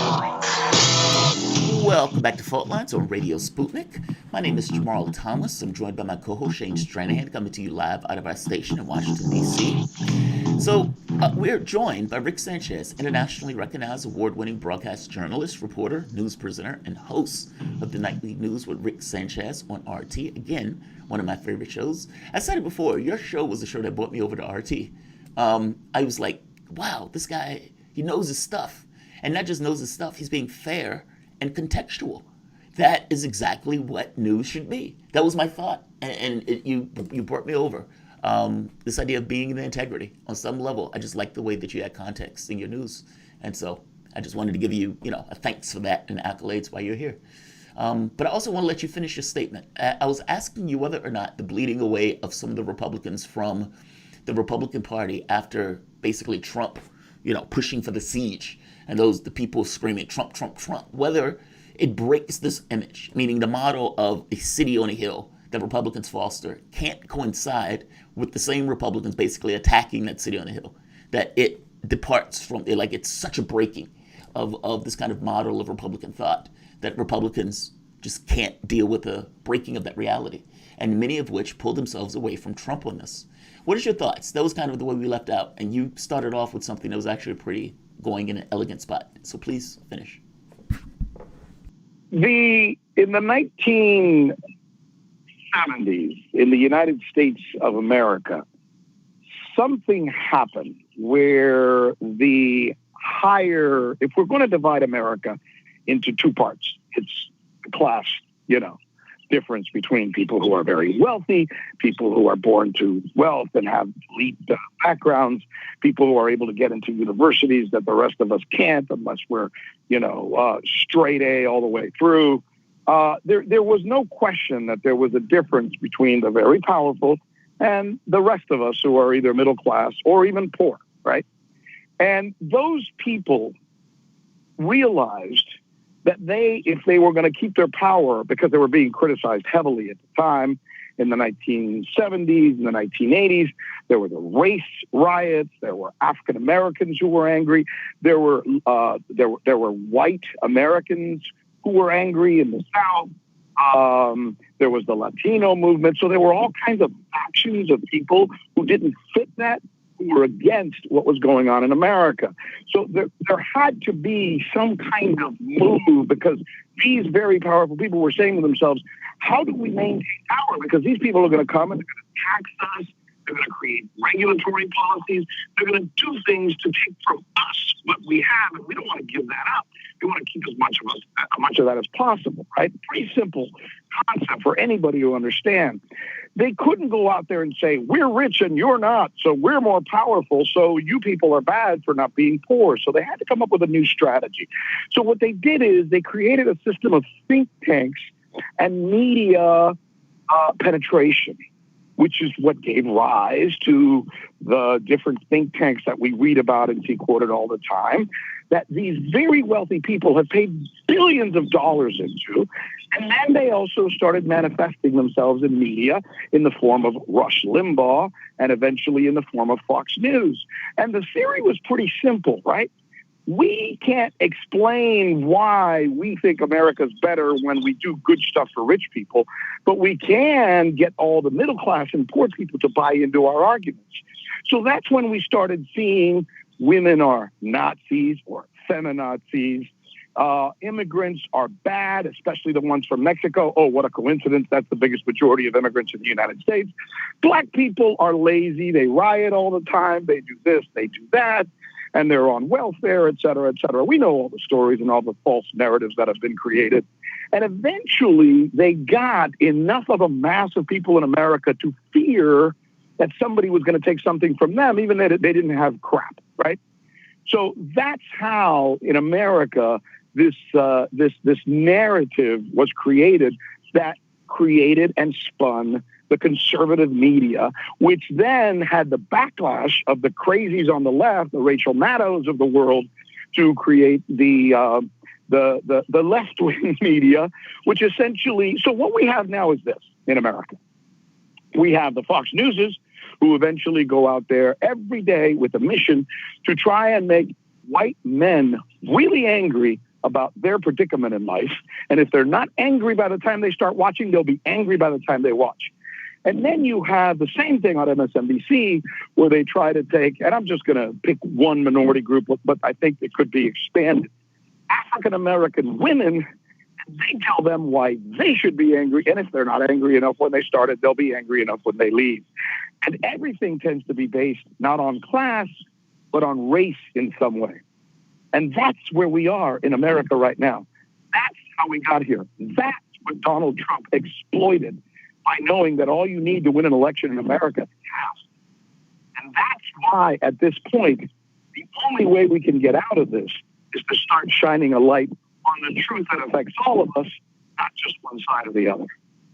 And okay, great overview, Rick. I want to come back on Trump because he's in a weird position. On the one hand, like you're saying, he rode the rivalries that the institutions that you were just talking about created, first on the right, then on the left, but just the back and forth of it. He rode those to power in large part. At the same time, I see him as actually attacking the fabric of those institutions, whether it's attacking what he called the fake news media, or whether it's attacking the think tanks that you were talking about, presenting, his own facts as an alternative to the facts of those think tanks. He was attacking the scaffolding that earlier political generations had built to work on our political system from the outside, and in some sense to support it, to prop up what they wanted from it. So Trump used the rivalries that were created at that time, but he has also been in the process for years now of attacking the institutions that created them, as far as I can tell, which puts him as a political figure in a very weird position, and it puts opposition to him in a similarly weird position. Now, Biden seems set to strengthen those older institutions, but there's a strong, persistent, and I would argue now a permanent vein in American politics on the popular level among the public that whether you're opposed to MSNBC or you're opposed to Fox, everybody is opposed to something. And in some sense, that means we are all opposed to elements of this larger institutional fabric that has come to hold our society together. Do you think that will persist? Where do you disagree with me on that? But do you think that will persist? Completely. And completely. How do you, First of all, how do you do it? Here's where I disagree with you. You said Trump, and then you used the word facts. Where? Show me facts. Show me an argument that Donald Trump has ever made, really, that was fact-based. Because you can't. Here's Donald Trump's facts. Donald Trump's facts are: watch All in the Family, listen to Archie Bunker, and then hit on all of the points that Archie Bunker makes. Because America is still stuck in that era where one side thinks one way as opposed to the other. So yeah, it's real easy to say we're in too many wars, like he did, to try and make people think he actually gave a crap about foreign policy, and then assassinate a foreign leader in Iran. So you can't have a fact and then the next day defy that fact, and then come back the next day and revisit that fact, and then take it away and do it again the next day. You can't do that. This is not the way cogent, intelligent conversations are had by people. And I'm not criticizing Donald Trump because I want to defend either Biden or any of these other fools who are politicians in our country, but to make an argument based on the fact that Trump may have had some facts. I mean, I think that's where your argument is flawed, because there are no facts. It's a public relations and marketing campaign. His whole life is a marketing and public relations campaign. And he basically has a wonderful way of finding out what people want to hear. Then he gives it to them. Then he takes it away. Then he gives it back to them and makes them think he actually believes in something. He believes in nothing. He believes in being able to make sure Donald Trump has money. That's what he believes in. And if you don't see that, you're blind. But is it that Donald Trump... I do see that. But I mean, he is no longer the president. So we're having a conversation about him. Where do you see this going, though? I mean, do you see Biden strengthening those institutions, or do you think that there is a persistent undercurrent of resistance to them in American society that will extend beyond Biden's administration? Where do you think that's going to go, Rick? That's a great point. That's a great question. I think the inherent problem in America right now has been exacerbated by the fact that the media is cheerleading the problems that you just underscored. And now let's get away from Trump and let's start talking about Biden. Biden is essentially a guy of the system and for the system, which means he's not of the people and for the people. So he's going to be for all the big weapons manufacturers. He's going to be for big tech. He's going to do all the things, unfortunately, that help the big companies and don't help the little guy. And yes, it would have been nice if Trump would have actually done that, but he didn't, because he didn't buy into it. He didn't believe in it. The biggest problem we have right now is that there was a time in America where the media was there to challenge the Bidens of the world when they do this kind of stuff, challenge things like the stupid Vietnam War. Today, that doesn't exist. I fear that if tomorrow we just declared another war on some other country that was totally unnecessary and stupid, like the Iraq War, our media will just go along with it, because after all, Biden is for it, and so is our military, and every one of their guests they have all day long come from that establishment. And think about when Trump launched his first missile strike, and Brian Williams, people were like, this is the moment that Trump became presidential. Like that nonsense. And I guarantee you. Right. All of a sudden we like him because he's going to kill people. Yeah, he's killing people, so we love him now. And even the other situation where you had Joe Biden getting in, the JCPOA, I would almost guarantee you that the first interaction between Iran, the media would entirely forget that Trump pulled out of the JCPOA, entirely forget that we were murdering people in these kind of assassinations attempts. They would entirely forget all of it when Joe Biden goes and interacts with Iran, because what they're going to do is drop the context again and point to Iran doing this or that. It is like, yeah, so I agree with you. Not to mention, to put it on the final point on it, we were having the conversation, I believe it was yesterday or the day before, about mainstream media and about how, you know, the companies and everything else that basically buy media. Like you would have like Northrop Grumman, and all of a sudden you would have these stories that never conflicts with the military conversation. I wonder, is it because they're, you know, paid for by Northrop Grumman, paid for by oil and gas, who all of a sudden is like, hey, we could be a part of the environmental conversation. It's like that stuff. Like it's bought. It's not just state propaganda in one respect, whereas that this American perspective. It's also media being bought by all of these companies and everything else. I mean, you've been in media for a very long time. And that's a fascinating point you just raised, because then we have to choose between this glossy, superficial BS world that the establishment, either Democrat or Republican president, gets us into, like what we have now with Biden. And the media is going to kind of go along with it. And like I said, it could even involve unnecessary wars. Or we have to choose a madman like Trump, who's going to go out there, sound like Archie Bunker, and make everybody happy. See, yeah, he just criticized that, and he criticized this, criticized that. Of course, he does nothing about it, changes no policies, and essentially changes his mind every other day on whatever he says.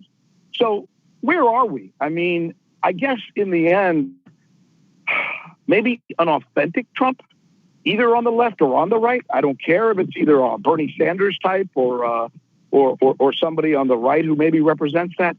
I don't know. You would think that at some point there has to be a democratizing factor in our system. Yes. And we thought it was going to be social media, but that has failed us too. That comes along and creates a genuineness that unfortunately right now, I hate to say this because I too love this country more than anything you'll ever know, given the fact that I was born in a communist country and came over here and have gotten its blessings. But I'm not sure I see the light at the end of the tunnel right now. I don't see the way out. Like, I don't see the inflection point. Like this notion where technology, science, and that type of stuff kind of goes in a direction, and then the politics, the empathy, the humanism, that part kind of goes with it, where kind of the mendacity and the pursuit of profit and pursuit of power, that those things at some point get challenged by the public that says, okay, we're sick of this. And we need a more democratizing influence. And we're sick of our media being bought. And we're sick of this basically American perspective. We need a humanistic perspective. I don't see that happening. I just don't. And that's unfortunate. And I get the feeling that it has to collapse before it changes. And that is definitely something that is unfortunate. Rick, thank you for joining us, man. I always enjoy the conversation when you come on. Rick Sanchez is an internationally recognized award-winning broadcast journalist, reporter, news presenter, and host of the nightly news show News with Rick Sanchez on RT. You can follow him at Rick Sanchez TV. You guys are listening to Fault Lines with Thomas and Stranahan. We'll be back in a moment for the wrap.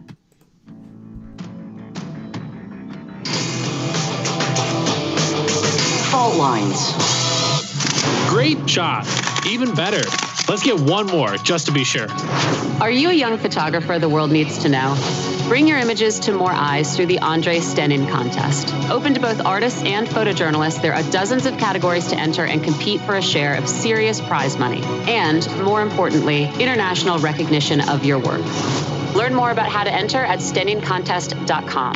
Point, shoot, win.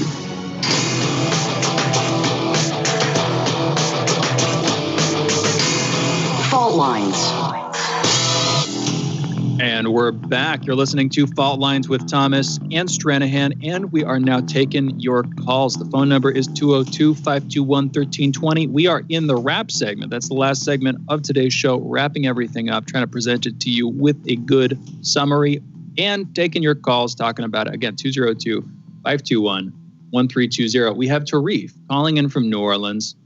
Tarif, you're on the line. What's going on? How y'all doing, gentlemen? free Julian Science, first of all. I was watching something yesterday. It was talking about the Earth going to be hit by a solar storm again. It's going to cause like minor problems. You know, a flare lit off from the sun. But nothing major. And also, I was watching something from Hollis Liner. Texas put out, the Rural Commission put out an emergency use of natural gas to be directed to their turbines so they can spin faster, produce more energy, and which was going to go past the emissions. And but they needed it for the people to have more power. But the Department of Energy under Joe Biden stepped in and said he can't do it because it go past the emissions laws. And what they're going to also do is they're going to bring that by joining the climate change April 22nd, they're going to bring that up too. By going back with the French climate change, that means certain nations with these natural gas and clean coal, you won't be allowed to produce so much energy now because of carbon footprint. Now that's what the policies dealing with the green policies I don't like about that. That you only can produce so much power.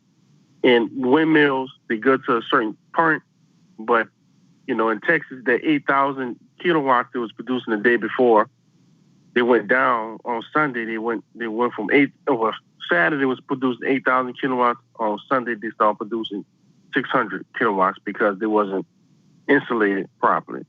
But yeah, the same thing with the gas, with the natural gas extraction plants, though. I mean, that argument could be applied. Yeah, that argument could be applied against other sources of energy. Yeah, 90% of the energy that went down to Texas were gas, like gas, coal, or gas, coal, or whatever the other thing was.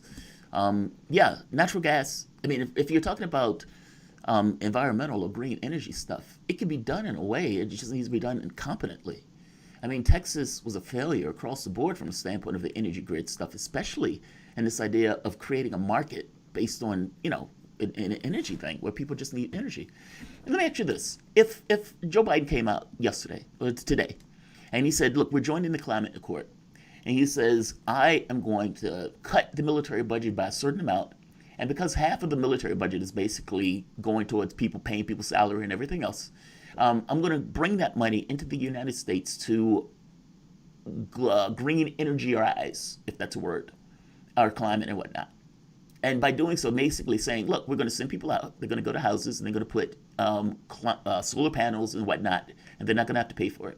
And we're going to do house by house by house by house. We're going to create jobs. We're going to have green energy. We're going to have each of these houses energy sufficient where they can give energy back to the grid themselves. That's what we're going to do. I'm Joe Biden. Would you back that? Because that in no way would breach the Paris Accord or anything. In fact, that just seems like good politics. What are your thoughts, Tarif? He's out. Oh, Tarif is gone. Okay, he ducked away from me. What do you think about that, Shane? Is that too on the fringe in regards to an action that the president can take? Personally, I don't think so. I think that's exactly the kind of out-of-the-box thinking that the president should be using. Go over it one more time, if you would. So, think of the amount of money we spend for the military.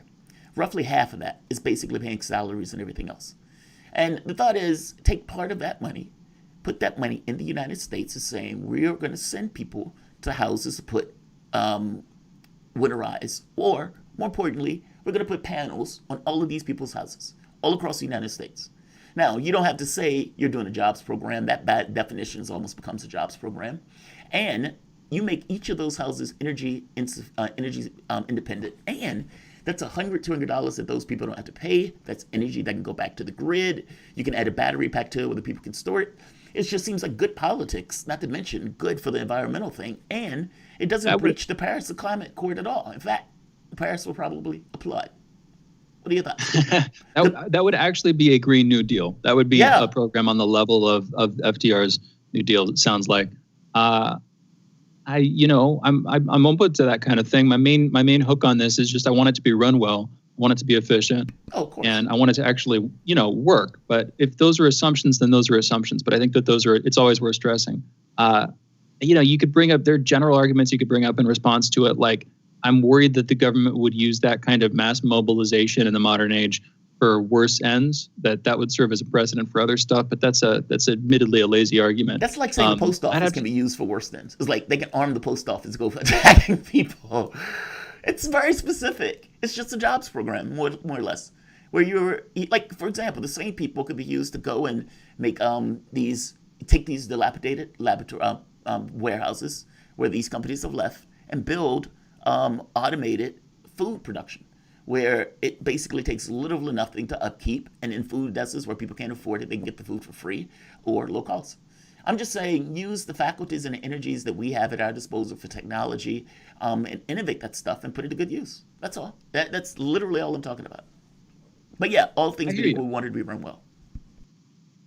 Yes, and I feel like that's always worth stressing when you're talking about creating a new large government program that involves hiring a lot of people, and whether it's infrastructure, whatever the case may be. I mean, we're talking in the UK about graft, cronyism, nepotism, all that stuff. I mean, that's endemic in political systems when you start throwing around large amounts of money. So between that and rank incompetence, where the bureaucracy doesn't do what it's supposed to do, if you're going to create a new bureaucracy, you want to make sure you do that right from the get-go, and that whoever's organizing those systems has their eye on the ball on this stuff. We got a couple other callers. That's my general response. I'm open to it, but I'm a little bit cautious until I see evidence of competence from the people who you in the hypothetical would put in charge of it. But we've got more calls. We're taking more too. 202-521-1320. Kyrie, calling in from Florida. Kyrie, you're on the line. What's going on? Hey, how you doing, guys? I just want to call in and just talk about basically the topic y'all were just talking about a little earlier before we went on break. It's just like we live in this sick system where it's like my team versus your team, Democrats versus Republicans. Do you think if Trump was in office right now, he would be able to get away with what is going on in Texas right now? I mean, there's no scrutiny at all as far as on the Biden end. And I just think it's ridiculous that as soon as a Democrat comes in, that it feels like the left just goes to sleep when they will be all over Donald Trump right now, like they are currently right now on top of him, and he's not even in office anymore, man. And I just feel like a storm is coming, I think, in 2022. We're going to lose the House, we're going to lose the Senate, and then the Democrats are going to have another reason to blame, another party to blame for why they can't get stuff done, when people need to realize that they have the House, they have the Senate, they have the presidency, but we're more focused on going after Donald Trump than making people's lives better.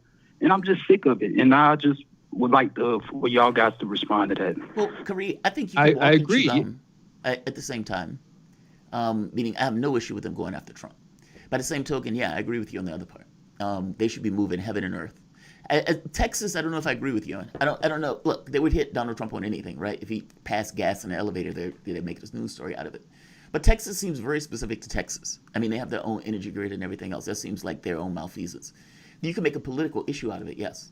But look, I agree with you that if they don't deliver for the American public, even in modest ways, they would lose it all coming in the House and the Senate. Yeah, I agree with that. What do you think, Shane?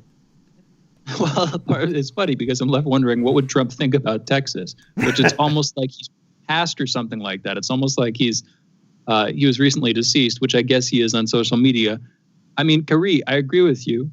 There's not nearly enough pressure on Biden either to push back against the Republicans or, frankly, to push back against the Democrats. Again, we were earlier talking about Governor Cuomo of New York's meeting with Biden and how Biden didn't even bring up the political scandal that's rocking Cuomo's administration right now. He coulda, he shoulda, but he wouldn't have, apparently, because he didn't. And there, as far as I can tell, I haven't seen any pressure on Biden about that meeting, about the lost opportunity that he had there, or to increase scrutiny of his party, of the DNC, the Democratic Party, and what the Democratic Party is responsible for in these other states, but just as much for the Republicans, too. It seems like, here's what I'm going to push back on you, Jamarl. It seems like the prosecution of Trump, both on the tax records as well as with the impeachment and in general with the larger attempts at increasing public indictments of Trump, that is sucking the air out of the room for other stories. The news media can only focus people's attention on so much. And right now, when you train more eyes on Trump, you're taking their eyes away from other important things. And I think people are feeling fundamentally like they're being left in the lurch while we're still dealing with a shattered economy, an ongoing pandemic, and no real sense of reparations, to use that word again, no real remediation of the underlying problem. So I can't help but people feel like, even if they don't like Trump, even if they hate the dude, like, okay, but what else? What else are you bringing us? And right now, conversations and stimulus checks are slow, all that stuff. It's out of the news cycle. That's the question. And I don't think they would be either way. That's sad. Look, media seems like they are rejoicing in having Joe Biden back, as opposed to Donald Trump. And that rejoicing comes with hiding certain stories, whether it's the Hunter Biden thing before the election, whether that's during the primary, not really hitting Joe Biden on pretty much anything. The man was having cognitive gaps, and they were acting like, that's funny, that's cute. If you were having cognitive gaps at your job, you get fired, period. And so this soft glance that they give him, they would be giving him regardless. That's what I think. I know that sounds sad, and that's, an indictment of media, but it's true. They're giving him a pass. Maybe. I don't know. I think that Trump left a longer shadow, and he's able to avoid the heat while he's living in that shadow. Yes. We got John calling in from New York. John, you're on the line. What's going on? 1 minute. Hey, I got two quick questions for you guys. One for Jamarl, and then the other for both of you. The first question is, Jamarl, have you heard of Toshiba growing lettuce inside of clean rooms? Excellent. Like you were talking about? Yeah, that's so cool. But it can be done. Think of our technical skill at this point. It can be done. You're right. You're absolutely right. And then the second question, real quick before I go, is going back to this whole Cuomo thing. Do you think that the current Attorney General of New York State, Letitia James, can be seen as like 30. Anybody who's going to go against Cuomo? Or do you think that she's just going to end up trying to help him somehow during this? John, thank you for the call. I think that she did by publishing that report. That's what started all this stuff. So I don't know what that means in terms of New York's political system. I don't know on whose side she's on, who she's supporting, the politics of why she did that, but she already went against him. Anyway, great calls, great quick questions. Thank you for the calls, everybody. Thank you for listening. You're listening to Fault Lines. We'll be back tomorrow, folks. Have a great day. Signing off. Fault Lines with Thomas and Stranahan. Another one is in the record books. Letitia James did go against them. She put a knife in him for all intents and purposes. I mean, the conversations that we're having now about Cuomo is directly related to that lawsuit and that information being released. So, yeah, give her all the credit in the world. What that means for her future political ambitions, I don't know. But she's starting off good. So look, I am going to say give us a like. I'm going to say give us a share. I'm going to say subscribe and all that good stuff. Look, thank you guys for joining us, man. And I appreciate the calls and everything else. And I appreciate you guys sticking with us. Every time YouTube attacks this channel takes a hit. Never fails. And it always takes a while for it to recover. So we were at like 300 and something a day.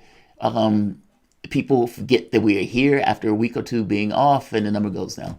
So we're always just I am always kind of fighting this battle of sorts. But look, guys, I really do appreciate you joining us and sticking with us. And we try to make the show better, and we're going to try to expand. So I'm going to say like, I'm going to say share, and I'm going to say subscribe. Oh, by the way, make sure you're subscribed. That's the other point. Make sure you are subscribed. YouTube has been unsubscribing people. Thanks all.